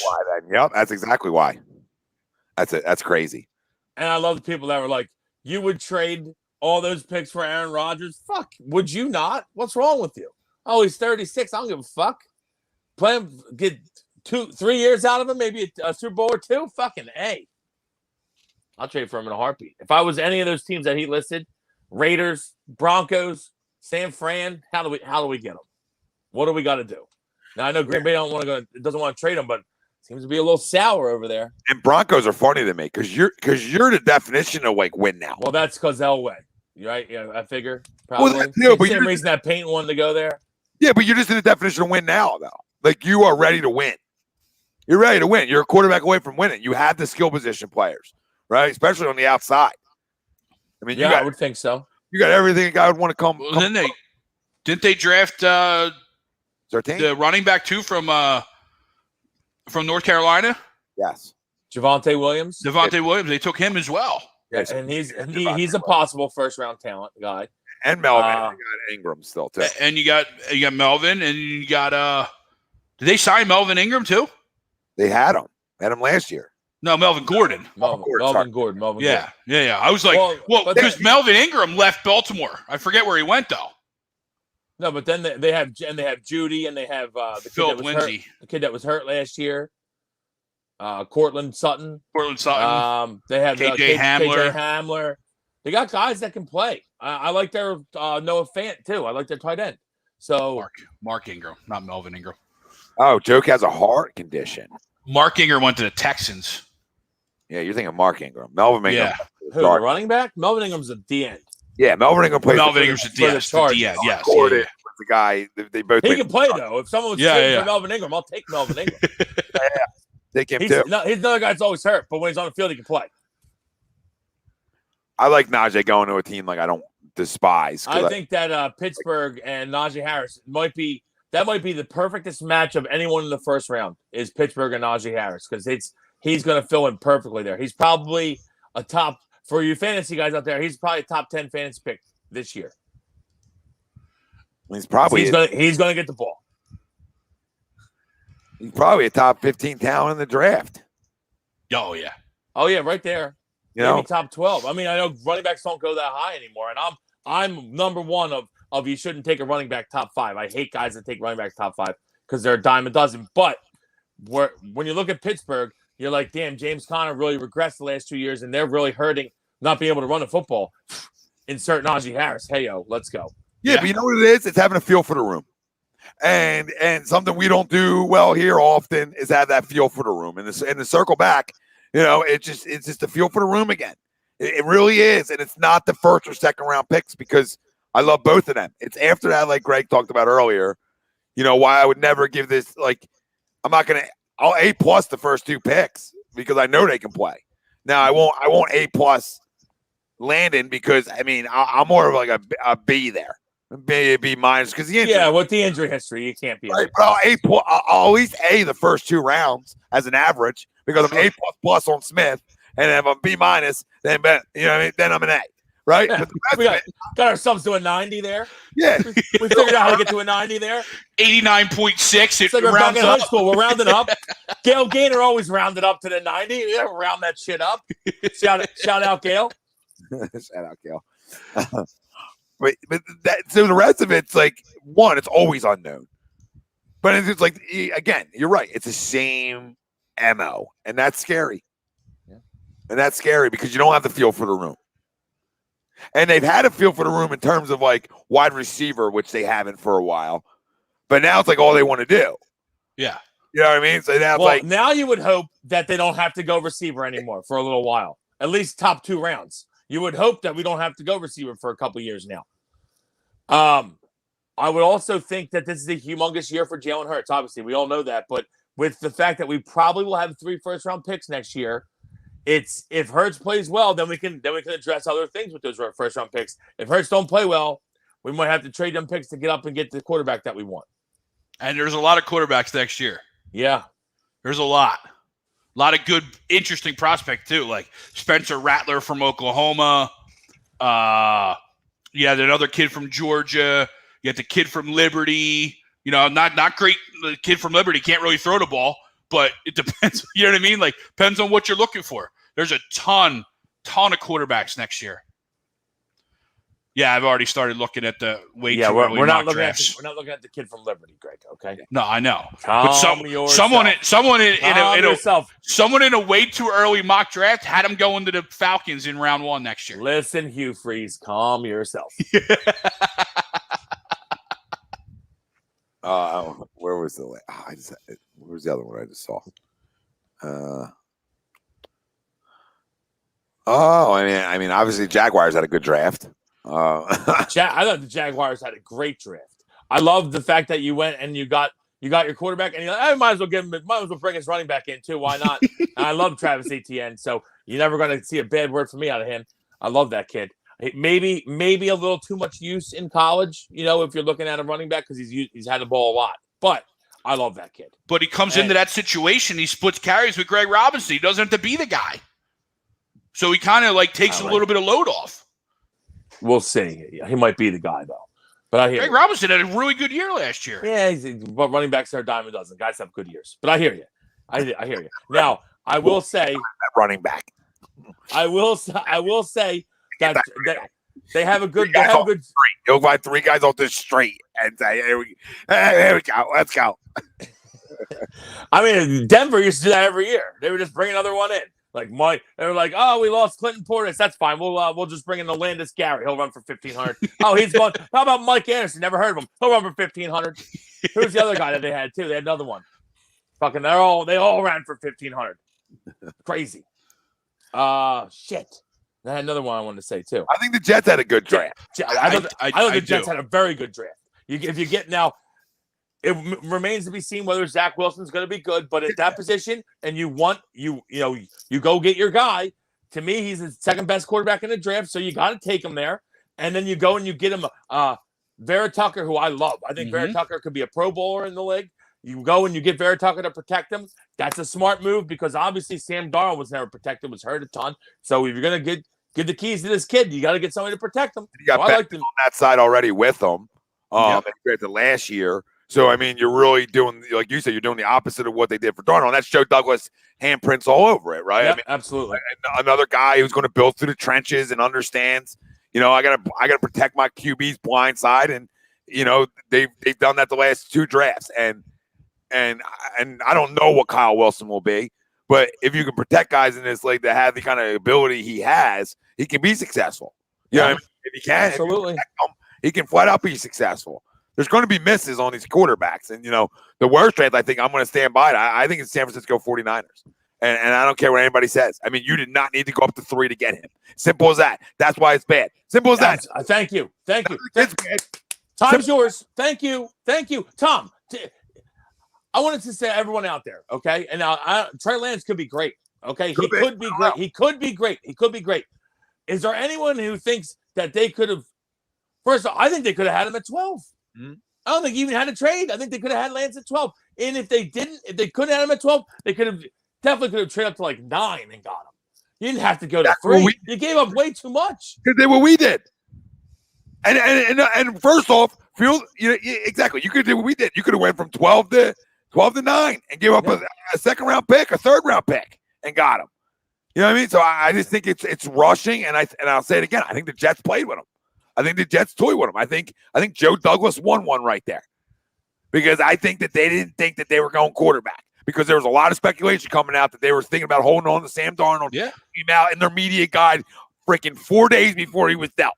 All right, and then boom, the trade happens. Like, oh, up there, maybe they think they're getting Kyle Wilson, because at first when it came out, they're like, oh, everybody talked about it.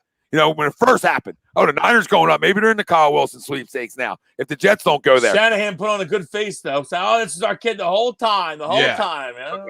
Maybe it is. Maybe it was. Maybe it was. I don't know. I'm not a fly on the wall.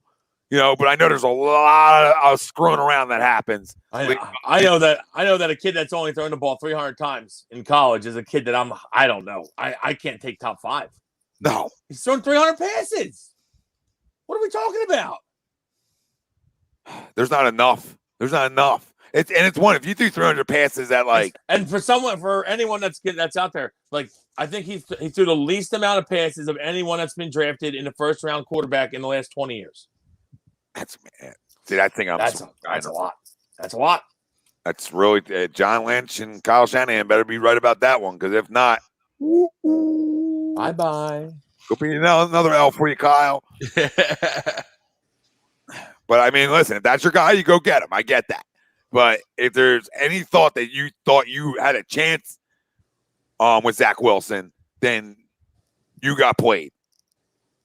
Yeah, and I know some people didn't like the Jets and the Bengals draft from A2D, one in particular. But I thought the Bengals had a pretty good draft too. Listen, you draft a quarterback last year to be your guy. If he wants a guy that he threw to in college and they had a great connection, you go get that fucking guy. I'm fine with that. I know Brinks thought they should have taken Penei Sewell there. Okay, but if your quarterback wants a guy, that's the guy you draft. I'm fine with going with who your quarterback wants. But they came back. They came back and went tackle next pick. I agree. That's why I think they had a good draft, Greg. Who was their tackle again? Jackson Carmine? Yeah, Carmine, yeah. From Clemson? Clemson left tackle, okay. All right. And then they took another one from later. They took another one from Eastern Carolina. 2 offensive linemen, yep. Yeah. And they took a center. So they took 3 offensive linemen. I thought Miami, I'll say the same thing about Miami. You got a guy in Waddle there. Like, you could have went O-line or you could have went in a different direction, but you got a guy in Waddle there that your quarterback, who you drafted to be your guy, has a connection with, played with, likes once, you take him. I'm fine with that. Yeah, and somebody said Baltimore, of course. I think Baltimore had a good draft. I think Carolina. Has a good draft. Yeah, Carolina had a good draft. We said Jacksonville already, but I'm a homer here, obviously. But I like the 3rd round pick. Andre Cisco can play.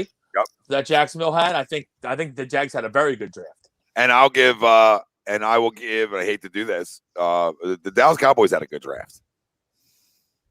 At least first 2 picks in my eyes, and especially the first one, because I can't have a guy 2 or 3 on my big board and not tell you didn't have a great draft. You got him at 12.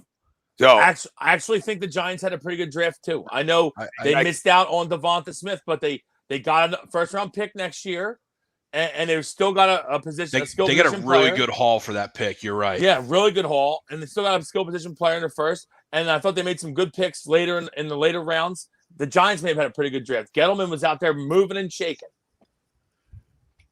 Yeah, I mean, I think looking at some of the other good drafts, I mean, if you go to the West Coast, I think both the Rams and the Chargers had decent drafts. You know what I mean? The Rams just loaded up with some weapons again, and then helped with the defense. Same thing with the Chargers. They get Rashawn. They got Slater at 13, and then went Asante Samuel. So rebuilding that defense. Mac Jones falling to the Patriots at 12. I mean, you can't. 15. You can't script anything better. Yeah, 15.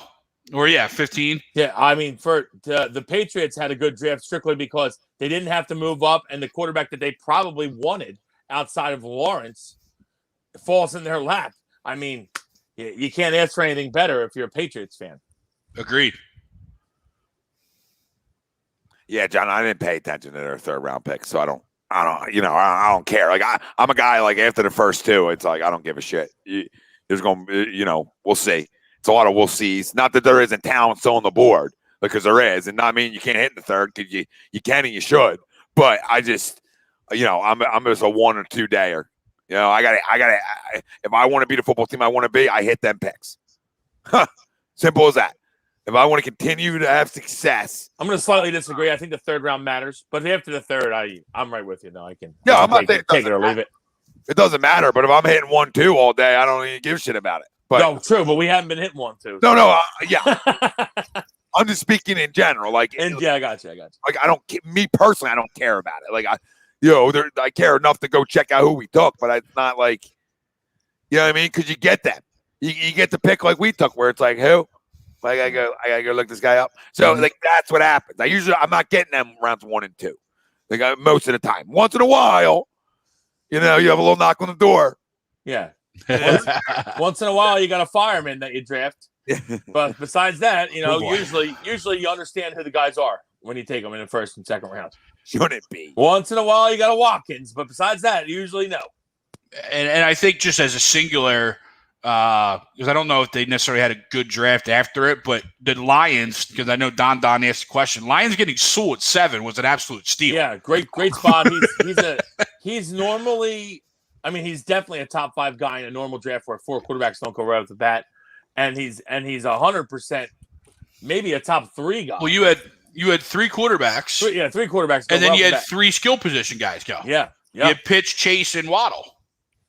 Yeah, so I mean, he's definitely a top 5, maybe a top 3 guy in most drafts. So yeah, that's a win for the Lions for sure. For sure. So in a real draft, that guy's going 2 or 3. Yeah. And he should have, yeah. And good. Hey, listen, good for Don and the Detroit family over there, because they're starved of anything to protect anything over there. You know what I mean? And they've had a franchise quarterback there for a long time who couldn't win shit, and that's part of it. Mm-hmm. Their O-line was part of it, and you got a guy like Jared Goff who, if we didn't put down around, isn't going to lose you games per se. Yeah, he can win you some games. You got to keep him upright though, so it's a good move by them. Good move. It's one of them no-brainers. Like you can't not take him, and that's going by your board. And credit to Detroit, because they're going by their board there. You know what I mean? Yeah, absolutely. They go some odd direction. Yeah, they could have went receiver if they weren't going by their board there, but they're like, hey, we got to take this fucking guy. Yeah, exactly. So when other teams draft people, do they normally try and go different than what they had? I just read something about what the Patriots did, and it's something I don't know what this means. They about Ramondre Stevenson, the running back. Stevenson's power complements. What's that word complements mean?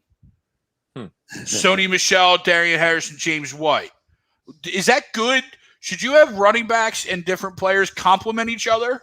We don't know what that means, Greg, because we take all the same running backs. They're like, this guy's just like the guy we had. We should take him.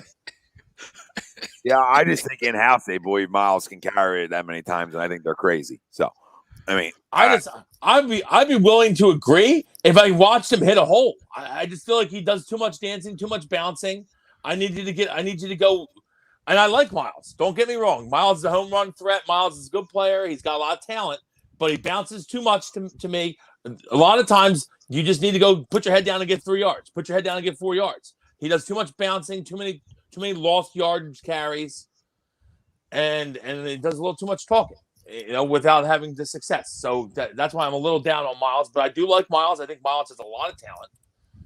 I would have preferred to get a bigger back to pair with him, like Greg is saying. Complementary piece. Yeah, I mean, the only thing I can think of there, right, for this year per se, is, and this just shows you their mistakes in years past. It's comical, right? But it's like is that it's to Boston Scott's not going to make this team. right? Because you like, how many times are you going to keep running Jordan Howard through the building and not have him to at least be your power guy? You know what I mean? Like, okay, there's a power guy, goal line situations, different times. Probably won't get more than 4 carries a game, 5 carries a game, but you have a little change of pace in there. Like, you know, and you're, because rookie running backs can come in and play right away. And unfortunately, Tom, it's probably going to be the opposite. And we'll keep Scott, and we'll keep the rookie, and we'll keep Miles, and we'll just have 3 guys that are the same thing. Like, at least Miles is a little bit different than them guys, but yeah, he's a little bigger. But it's not like much of a difference when you don't put your foot in the ground. You become the same thing. So I mean, again, I like that pick, because like we talked about before the show. I mean, that's probably a guy who's going, you know, late second, third, without the opt out. So I mean, and a small school, so it hurts you. You know what I mean? Not only if you were a big school and that happened with, you know, then it hurts you. And they've you know, over the last few years they put out good running backs at least. So we'll see if that can like translate.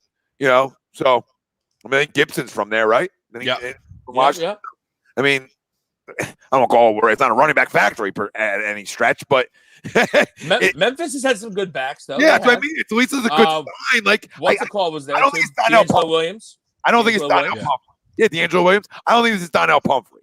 Like, I think he can. I hope not. I think he can play. So I agree. And I say I'm not big in the rounds after. I'll agree with you, Wells. Like after the third, like I don't really give a rat's ass. But I really don't give a rat's ass. But sometimes you can find guys like that, like especially running backs. Like running backs, that's where it's like, hey, time to shine.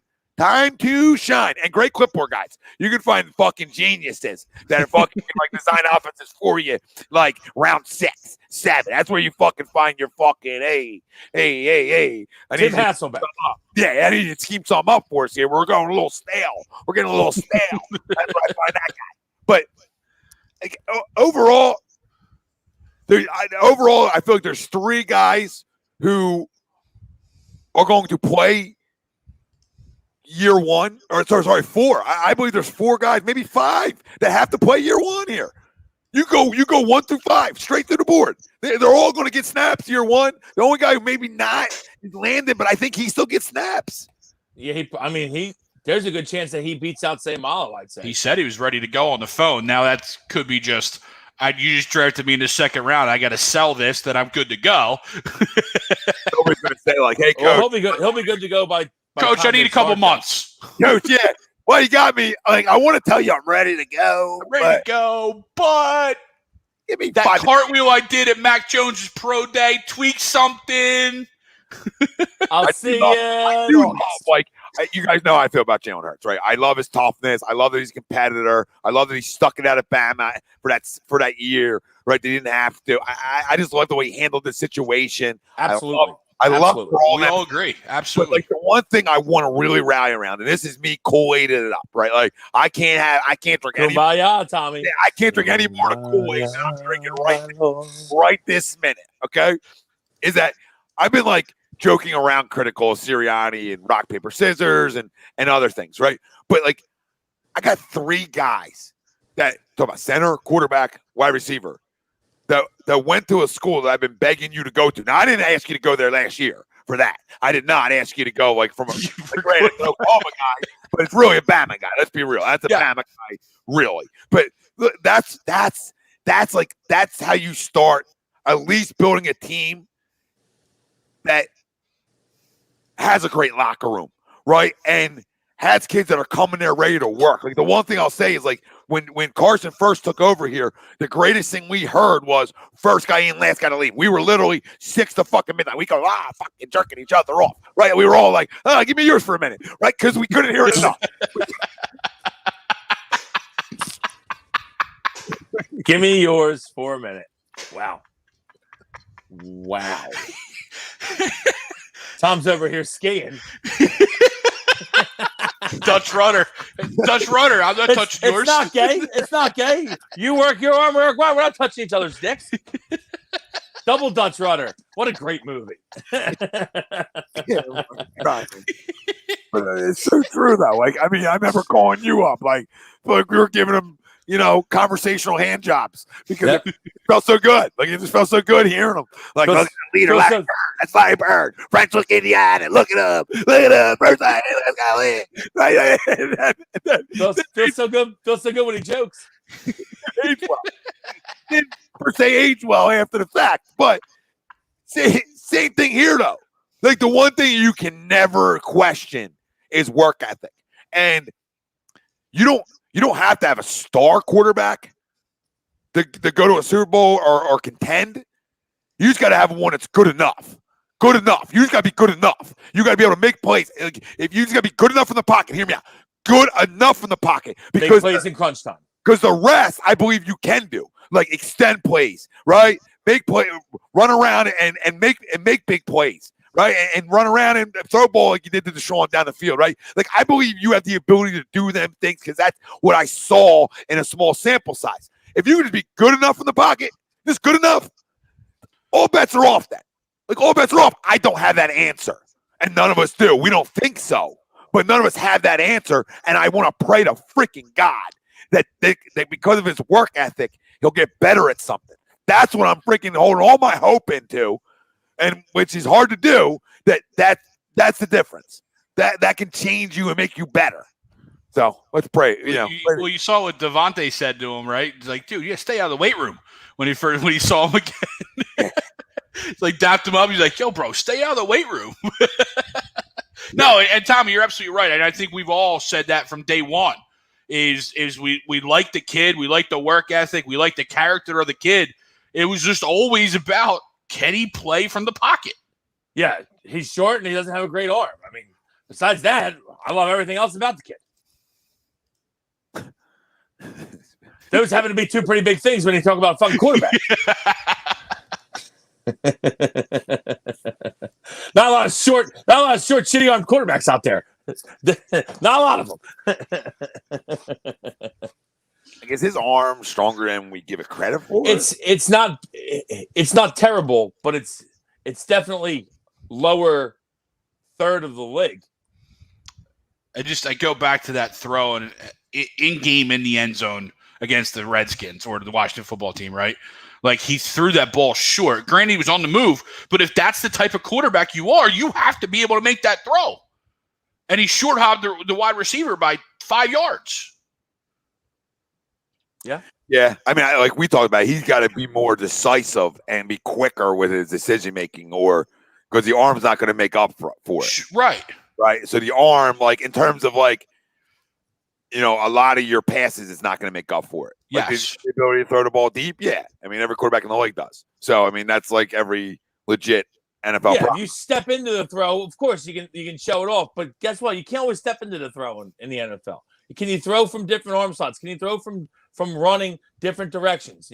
Like that's what makes Aaron Rodgers so great. His arm's so good that he can make every throw by just stopping on a dime and making the throw. Like I don't expect him to be Aaron Rodgers. Don't get me wrong, but can you work on making throws from different arm slots, making throws from different angles, making throws on the run? Because, like we said, you're not very tall. So a lot of yours is going to be finding passing lanes, making throws on the run. That's going to be a lot of your game. And you're right, Tommy. He doesn't have the zip, the velocity. So he's not going to be able to fit balls into tight spaces. So he's got to almost create that opening. By anticipation, by throwing it to a spot, letting your guy go get it, versus where we see guys like Mike Vick with the rocket, right, or an A-Rod too, being able to fit it in a small window because he's able to zip it through there. And Umberto, I mean, his accuracy is also not the greatest. I feel like I'm sure he's working on that. A lot of that is usually footwork, but I'm not worried about we're not really saying the deep ball per se. I'm talking about a 20-yard out that needs to be on a zip. You can't be lollipopping balls in the NFL. Mm-hmm. 20-yard outs need to be on a zip. And I don't know that he has that throw. That's the arm strength throw I'm talking about. Yeah. Can you throw a 20-yard out? Can you throw a 15-yard in? That's got to be zipped into coverage. Can you do that? I don't know if he can. But the accuracy thing, which has been a thing, that should, with more time and more working, I'm sure that they're working on his footwork. That should help that, because usually that's a lot of a footwork thing. I've heard this. Is this true? Mr. Wing says stats say differently. He and Herbert. Herbert's also 6'5". I don't think that they have the same arm strength at all. But Herbert's also a different size quarterback. He's not. He could see over the line. True. Yeah, even if it is the same, he can see over the line. That makes that out throw look stronger, right? It looks stronger with Carson, right, than it would with Jalen, because the size alone is going to make that ball look like it's coming out harder too. Right. Now, the eyes tell me one throw is harder than the other, but I mean, I guess I can't run through a fucking radar gun. You know what I mean? Like, I can't argue with like ESPN fucking stats and info or next gen stats. Like I don't know how to argue with that. Yeah. I tell you, like my eyes, I guess they're lying. No, they're not. It just, Yeah, and also Tommy. I mean, the biggest thing, like we always said, is he's going to have to make some throws from the pocket. Like you're never going to be on the run constantly. You're never going to be rolling out constantly. And he's short, obviously, but the guys have done it. I mean, Drew Brees was short. Drew Brees made a ton of throws from the pocket. It can be done. It's just it's about finding them windows. So hopefully they're working on that with him a lot, because that's obviously is going to be his make or break thing. Is can you become better from the pocket? Yeah. And I know somebody popped up. I know, Tommy, you were scrolling through. Jamie Newman, they signed him as a undrafted free agent. He's an interesting character because he was a highly rated kid coming out of college or coming out of high school. Started at Georgia and then transferred to Wake Forest, but didn't play last year because of the COVID season. So he sat out. So he's interesting to see what he has left. He's definitely more of a pure quarterback. He was a guy that, if they would have taken a flyer late, it wouldn't have been like, oh my God, why are they taking a quarterback? So it's interesting that they did sign him. We'll see what he has left after sitting out a year. Obviously, he was probably working out. I would assume. But it's interesting that they signed him. I'm curious to see what he looks like. Well, they would have won football games last year. Also, breaking news: Phillies reliever Jose Alvarado has been suspended 3 games for inciting a brawl on Friday night, which they didn't even get into a fight. So I don't know how the fuck that's considered inciting a brawl. So soft. Oh, I can't. Is that real life? Yeah, swear to God, yeah. So nothing happened, and he still gets suspended. All that happened was they talked at the pitcher's mound or at the home plate. I think that's pretty much all that happened. Both benches did clear, but nothing. No, happened. yeah. I remember seeing that, but nothing happened though. Jose Alvarado suspended 3 games. He didn't even hit anybody. No, he struck Dom Smith out and told him to go back to the fucking dugout, which I'm fine with. I don't understand. He didn't even hit it. But Cabrera doesn't get thrown out for hitting 2 of our guys consecutively, regardless of intent or not. This is why baseball is so backseat to everything and every other sport right now. It's because they want to promote the game. And then after he hits 2 of our guys, they warn us. We can't even retaliate or we'll get thrown out. What? They can't get out of their own way. They can't. Major League Baseball cannot get out of their own way. That's the fun part of baseball. Now you're taking the fun out. You're taking competitive shit talking out of baseball. I don't care where you're at. That's baseball. It's always been self-policed, man. Stop trying to be the police. It's always self-policed. Look at that. After he hit 2 of our guys, you see Goldschmidt's next at bat in the very back of the box. He was expecting to be hit. Yeah. He knew it was coming. We didn't hit him, but he was expecting it. Because that's how the game's always been played. You police it yourself. I don't like this. And he was willing to take it. Yeah, he would have taken it, just like what Arenado did the next night, because they understand that it's coming. Yeah, real quick, Greg, with Newman, would they win 9-10 games in 2019? They had a good year. They had a really good year. Yeah. No. Awake. Yes, they had a very good year. Yeah, awake. Maybe. Yeah. Maybe 10. Yeah, he had already left. Yeah. No, he played in 2019. I'm saying he'd already left Georgia. Yep. That was his first year starting awake. Yeah. They had a very good year, Tom. They're in the ACC. They had a very good year. So I would assume for a week they had a very good year. Yeah, that's what I'm saying. I would assume they probably would have won 9 games this year if he played, or however many games they played total on their schedule. I don't even know, but they would have probably had a good year if he played. Again, I don't know what kind of year they had, but I would assume if he played, they would have had a good year, and maybe he's a guy who goes in the 4th round. So. Yep. not to us, but somewhere else. And I think it's a good flyer. No, for sure. Because I was watching a little bit of him last night. Okay. This guy saw it somewhere, and I'm like, all right, I got in a little rabbit hole with it. I'm like, let me see. It's a lot of deep balls, like, right? It's a lot of deep balls and stuff like that. But it was quick. I mean, he's big, he's strong. I mean, I don't know. You know what I mean? I don't know if he can read a defense worth a lick. I don't know. You know, when you're watching a highlight, he's fucking throwing 92 deep balls. So, and then I'm critical to ones that are underthrown. You know what I'm saying? And I'm like, he can't play. And then there's like 7 more where they're on a line. Yeah, you know? You're like, oh, maybe he can play. And then that one as a scout would keep me up at night. You know what I mean? Like if I'm drafting Trevor Lawrence too, that one like bad ball keeps me up at night, like sweating while I'm watching Wilson throw off like a fucking like front pinky toe, front foot fucking ball 90 at a combine, the other side of the field, and then I'm wondering like, all right, is Lawrence the guy though? Because that one ball against Bama was behind them. Fuck, give me up. I'd be sweating. Fucking sweating every night if I was in GM and in scout. This is I fucking lose every. I think most of them do. I think I think you're hitting the nail on the head. And I think that's where the overthinking comes in. There's a lot of overthinking. They come swinging in. or they're like Howie, like nailed it. Yeah, guys, nailed it. Woo, nailed it. And then your head sounds like, no, you didn't. No, you didn't nail it. I don't know, Mr. Wing. It's a good question. I mean, Zach Wilson is a little smaller of a guy. I'll just err on the side of he's a quarterback, and they protect quarterbacks more. Yeah, I was gonna say he shouldn't get hit much. You would hope.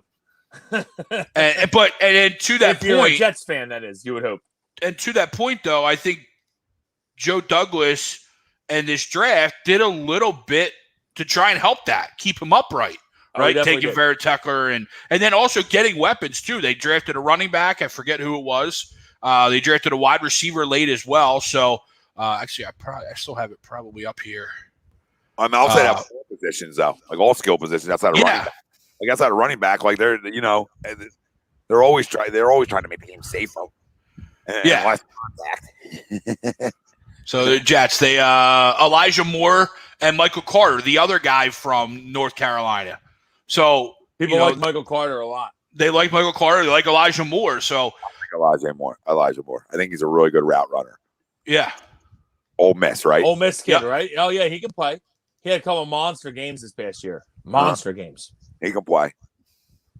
There's a lot of good talent in this draft. I know we say that some years we don't say that, but this year there was definitely a lot of talent, and you can tell by it. And what really helped out the amount of talent is the amount of QBs that go early. So it just strings the board along a little bit longer, for guys, and you're able to get like a Veritekler in the second round, and you're able to do them kinds of things like that. That was another first round pick. They moved back in. Oh yeah, that's right. Sorry. That was great. I mean, great move by them though, because he's the guy that slipped a little bit. He's the guy that's a possible top 10er in a normal draft. Yeah. Yeah. My premise was right. He just when he yeah, you were right. He did slip a little bit, and they came up and got him, which is a good move. That dude blocked out the sun at USC, man. He's a great player. Look, a normal year, Surtain don't go 9. No, he's top 5. Yeah. 6. I mean, 6.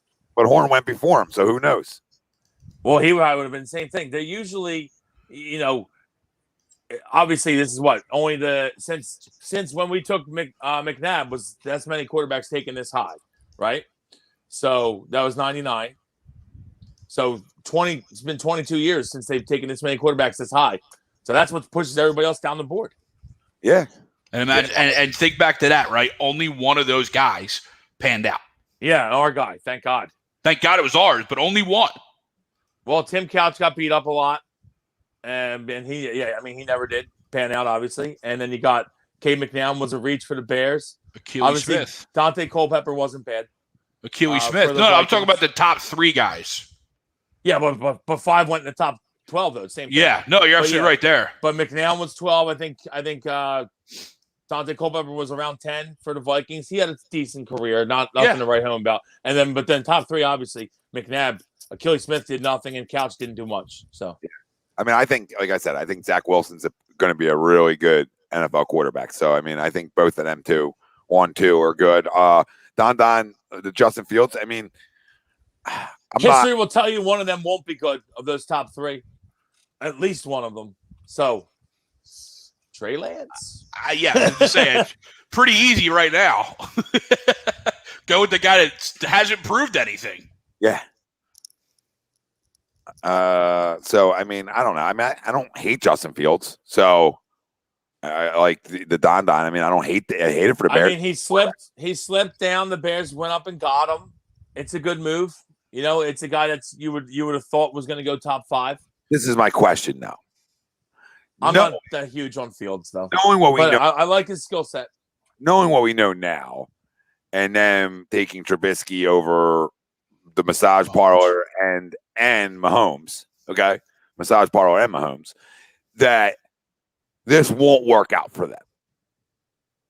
You know what I mean? Like this. If you had to have me bet money on it, I would bet it didn't work. It wouldn't work out. Yes, it's just because it's like I don't know if you hit it that quick. Fool me once, shame on you. Fool me twice, type of deal. Yeah, because they're up against it too. You know, like everybody there is up against it. That's why Dolan's a stopgap to try to win football games because the defense can win football games. Right. You know, but the offense can't. You know what I mean? So, you know, who knows? But you know, I wouldn't be surprised if Fields wins the job just because, you know, teams are always pushing that. So we'll see. Yeah. Well, actually, they came out and said what's called their starter. Who, Dalton? Andy Dalton's their starter. So they're more committed to their starter than we are. They said after the pick, they said Andy Dalton is our starter, and then we're gonna see how Justin adapts or whatever. Yeah, I mean, I'm nervous. I mean, it's probably not wrong, but it's not the thing you want to hear when you just. We can't even be committed to our starter. We can't even name one. And they can come out like fucking dog and pony show for Andy Dalton. I mean, grow the fuck up. What? Because you're trying to kiss Andy Dalton's ass? You're paying him a lot of money. So at the end of the day, you say, hey, the guy's going to compete. Then in that situation, like you just drafted a guy, you just went up and got a guy. The fuck are you talking? How you sell your fan base for him to sit around for a year? Like, I don't know. I mean, I get it. But them guys aren't going to be there after the year, though. Like, you know what I'm saying? Those guys won't be there. That's probably why they're saying, oh, it's Dalton. They're trying to save their job. Yeah. I will give Fields a little bit of credit. He's a better thrower than any of those other Ohio State quarterbacks were. He's a better passer and a better thrower of the football than all those other bums that came out of Ohio State. You still do have a little bit of PTSD from being from Ohio State and a quarterback, but he actually can throw the ball a little bit better and more efficient to probably produce more in this league. So hopefully, I mean, he's in the NFC, so I hope he stinks just because that means that's one less team that we got to go through. But if there's ever a guy to break that trend from Ohio State, I think it is Justin Fields. Yeah, I do too. I mean, to that point, like I think he can play. I just knowing the Bears history, and I mean, he's a guy that's been. Him and Trevor Lawrence were 1 and 1A coming out of high school, and they were 1 and 1A coming out of college. So he's always been there. He's always been in the spotlight. He's always been considered a star. So I mean, to that effect, I agree with you. Yeah, I mean, Pete Nathan says Zach Wilson probably be a bust. He looks like a bust, but the Jets. I mean, the Jets have a history of drafting busts, so that's it looks like shocking. The same guy that just drafted, but smaller. You know what I mean? They're like Sam Darnold's clone, just like a baby. I wouldn't mind meeting some of his sisters. Attractive family the Wilsons have. Yeah. Good last name, too. Yeah. Cousin talk. Keep it in the family. We're not related. Unfortunately, I think is that like a step cousin thing? They're Mormons. Plus, they're Mormons. They're probably very strange. Yeah. That means you're in. $7 million for a third string QB. Yep, that's how much Foles is getting. We should bring him back. Everybody asks this one. I mean, I don't know. No, I don't think we're going to keep Zach Ertz. I think he might be cut. I wouldn't mind keeping Zach Ertz. At this point, I don't know what you have to lose. I agree. I think the bridge has been burnt, but at this point, I'm not down for cutting a guy who's 29 years old when we still have a legit need. I mean, I'm with you, Greg. I just feel like, I mean, he already cried on the presser, didn't he? No, yeah. I get it. I get that you're right. We're probably burned, right? It's probably over, and I get it. But it's just like, Tommy, I mean, we talked about this heading into the offseason before we traded Wentz, and like, why are we giving up? And again, this is before everything happened, but why are we so quick to give up on a 28-year-old quarterback and a 29-year-old tight end? Why don't we just build around them? If you wanted to have a competition, then have it between Jalen and Carson, right? Now, obviously, things have changed, but the premise is still there for Zach Ertz, right? Like, why are we so quick to rush this guy out of town? Marcus Semien just hit a bomb, bottom of the 8th. Toronto leads 6-2 against Atlanta. That's good. That's a good thing. Yeah, I don't know, Greg. It doesn't make sense. And then, like, the crying on the way out, like, you know, that ties your hands now because everybody knows he's gone, and now nobody's going to trade for him. So, like, what are you going to cut him? Everyone's just – that's why everyone was like, oh, I think they're going to get a third for Zach Ertz. I'm like, no, they're not. He already cried in the press conference. Everyone's like, yeah, we're just going to wait for him to release him. Why the fuck would we trade a third for him? I mean, and again, I would be fine with them not releasing him, but I think all signs point to a release. Yeah, I mean, it sucks. Because I think he could be a very integral part to this team. If he stays on the roster, he's my sneaky DFS week 1 play. I can tell you now. Yeah, listen, I'm right with Greg on this. I mean, I couldn't be more on it. Like, I'm not cutting that guy. Like, that's fucking asinine. I agree, Tom, but I think they're going to. You hold the cards, not him. And I'll say that about every damn player. Yeah. If you're on the contract, you hold the cards. So you want to get paid again in this league? Yeah. Guess you go play well. Right? Yeah. Just go play well. You want to get paid here or somewhere else, go play well. All right, boys. You guys want to do a quick crumb and get out of here? Real quick, I just got the 7 or 8 guys they signed to the practice squad. They got the Buffalo guard Coyote Awusika, Nebraska tight end Jack Stroll, Indiana center Harry Kreider, Iowa State DN Jaquan Bailey. We already talked about Georgia quarterback Jamie Newman. Texas A&M doesn't say what he is, Jamon Osbin, and then the Florida wide receiver Trevin Grimes. Trevin Grimes kind of intrigues me. He's a big, tall kid, like 6'3", 6'4", so a little something different than we're used to. He'll stink. Probably will. I mean, they're all undrafted free agents for a reason, right? He'll be who's the guy that we got? Everyone was like, "Oh, it's a great pickup." Fulgham? Dude that played at Oklahoma and Missouri in college. No, he's got 3 names. He was a Dorial Green Beckham. Dorial Green Beckham. I was a bum. DGB guy. I'm sure you were. He's a bum. You're always the size guy, Greg. You love the sexy size. Ooh, yep. Ooh, 6'4". Ooh. He was a pimp in college, though. 6'4" fucking bum. Yeah. Oh, he's terrible here. Looks like Tarzan. I mean, he was a pimp in Missouri, and then he went to Oklahoma, couldn't get on the field. That's number one. Yeah. I think that would have been the first fucking red flag for me. At least we didn't draft him. True. At least we didn't draft him. We were just a change of scenery. Tennessee drafted him, right? Tennessee, yeah. Yeah, that's a good thing. He was a bum when he came here, though. Bum fest. And one more great pick. I think the Buccaneers going Kyle Trask in the second round. Oh yeah, I like Kyle Trask. You have all your starters back, etc. And the other one thing, I don't think the wide receiver. When you talk about the wide receiver from Florida, you know, I know Giants fans are all up in arms about it, but like, he can play. Tony. Yeah, Kadarius Toney's very talented. Yeah, very talented. Yeah, so That's why I think the Giants did a pretty good job. Yeah, They got a good haul and they got a good skill position player. And getting the good haul kind of makes up for the semi-reach of that pick. Yeah, right? and Kadarius is a very good player. I didn't think he was a first-round player, or at least, 15 first-round player. But because you got a first round next year and you were able to get such a haul, it did lessen the blow a little bit. Kadarius Toney is an absolute stud. Yeah, you guys want to do crumbs? Yeah. Yeah. I'll start. Go ahead, sir. I don't know. I might change now. It might be MLB after hearing that. But no, mine's going to be the NFL and the broadcast of the draft. This is Propaganda Central.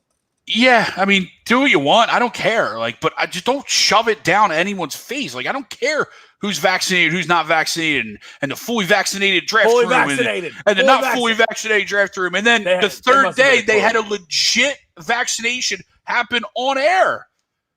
There had to be a quota of how many times. Dude, if you did a drinking game of it, you would have been plastered by our picket at 10. Oh yeah. And again, this isn't like an do whatever you got to do. My whole family's vaccinated, right? There's no anti here, but just stop pushing it down everyone's throat. Yeah, you're there to watch football. You're there to get away. I want to watch a draft. Yeah. Yeah, you're there to get away from things. Yep, couldn't agree more. You're there to get away from things. You want to mention it once or twice throughout a broadcast? Fine, be my guest. You're out a quota of 2. Yeah. One each night. It's all you're allowed. Yeah, but one time. Yeah, these people in this draft room, they're fully vaccinated. That's why they're not wearing masks. All right, cool. I get it. Now I understand it. I'm going to watch the draft the whole rest of the night. I don't need to get plastered doing a shot every time you say vaccinated. Yeah, and you know what? And they're telling you that. And they're probably doing it because fucking people are assholes. Because you'll have some Karen there's so many people together at the draft. I don't understand that. It's roll the tape. How about this? Worry about yourself and shut the fuck up. How's that sound? That's my opinion on everything. Worry about yourself. Shut the fuck up about other people. Then you'll be fine. There you go. Spick and span. You're done. Yeah, I don't go run around people. Don't be I got both mine, but I'm not. I don't need to hear it. One way or the other, I don't need to hear it a million times. Like I said, you say one time for the Karens, and then say roll the tape. Roll the tape. On Twitter, just respond. Roll the tape. Rewind. Yeah. Okay. The one that set me over the edge though was the live vaccination before the pick. That was go on air. I could do without the needle period on it. They were probably thinking no one's still watching day 3 except Greg. Except for me. We're gonna hone right into this one guy that's still watching the program here. One live viewer. We have nothing right now. Hit that like, hit that subscribe. All right, wherever you're listening at, and Wills, get your crumb out of the way. I get my crumb. I got to get the fuck out of here. So yeah, mine as do I. I got a little birthday dinner to go to, so it should be good. I'm looking forward to some good food.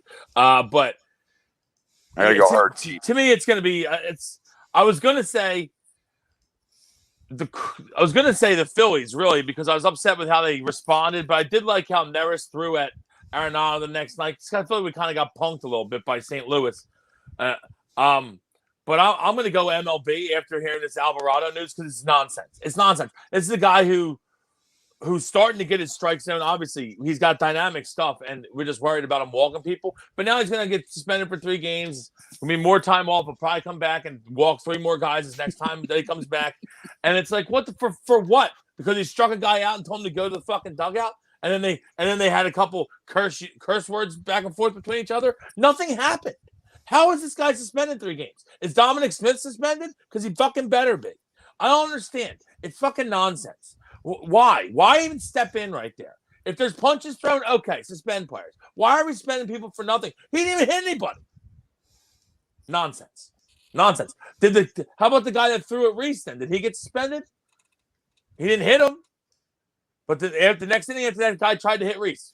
Literally missed him with 2 balls. And then Reese said something when walking on the first. The pitcher said something. It got separated. But is he suspended? Because he better be. Because this is bullshit. Better not just be Alvarado.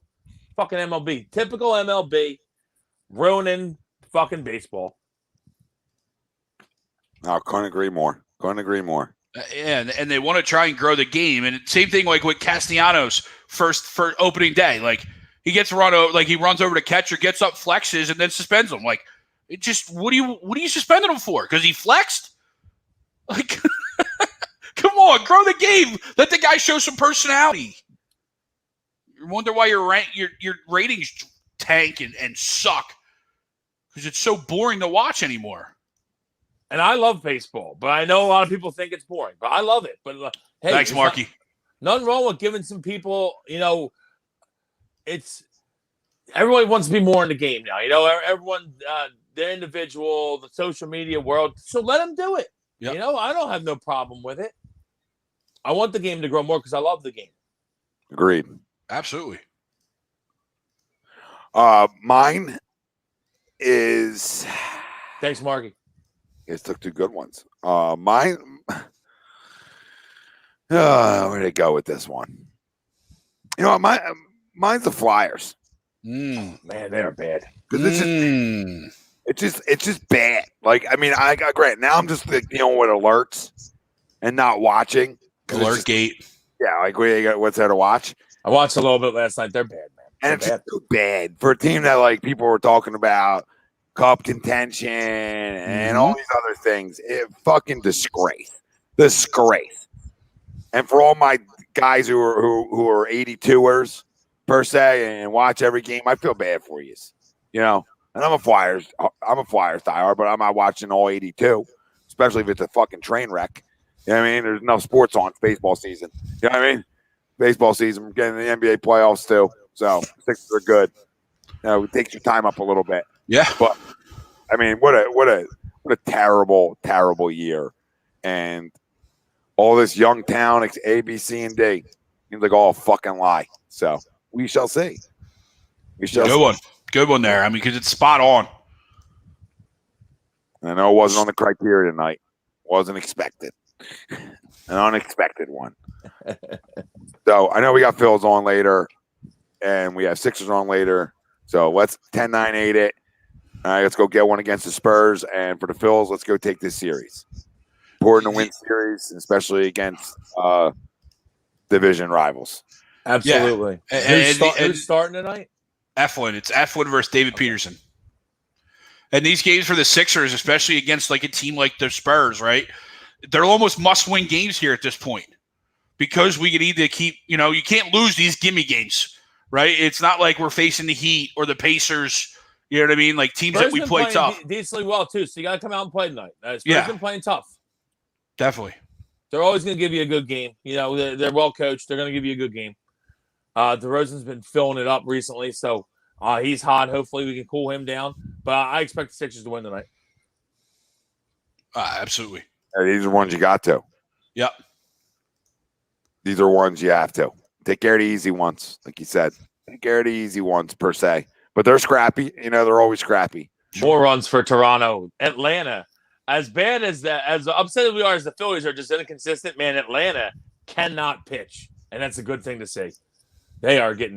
Teams are just scoring runs in bunches against Atlanta. Oh, yeah, they are. Yeah, they are. Hate to say it. Hate to say it. Thanks, Mr. Wing. Thanks there, Wingy. Thanks, everybody, for listening. Don. Thank you all. Don. Thank you to our doc. Make them yours. Dr. Paul Vidal, Specialized Physical Therapy, LLC, Burlington. Cherry Hill locations. Find them on the web. SpecializedPhysicalTherapy.com. For Brian Wilson, Greg Milakovic, I'm Tom Arnone. Family out there, we love you. Hit the like, hit the subscribe. 18 live shows on the platform. But for us, we're out. To the pool. Yeah, for you to the pool.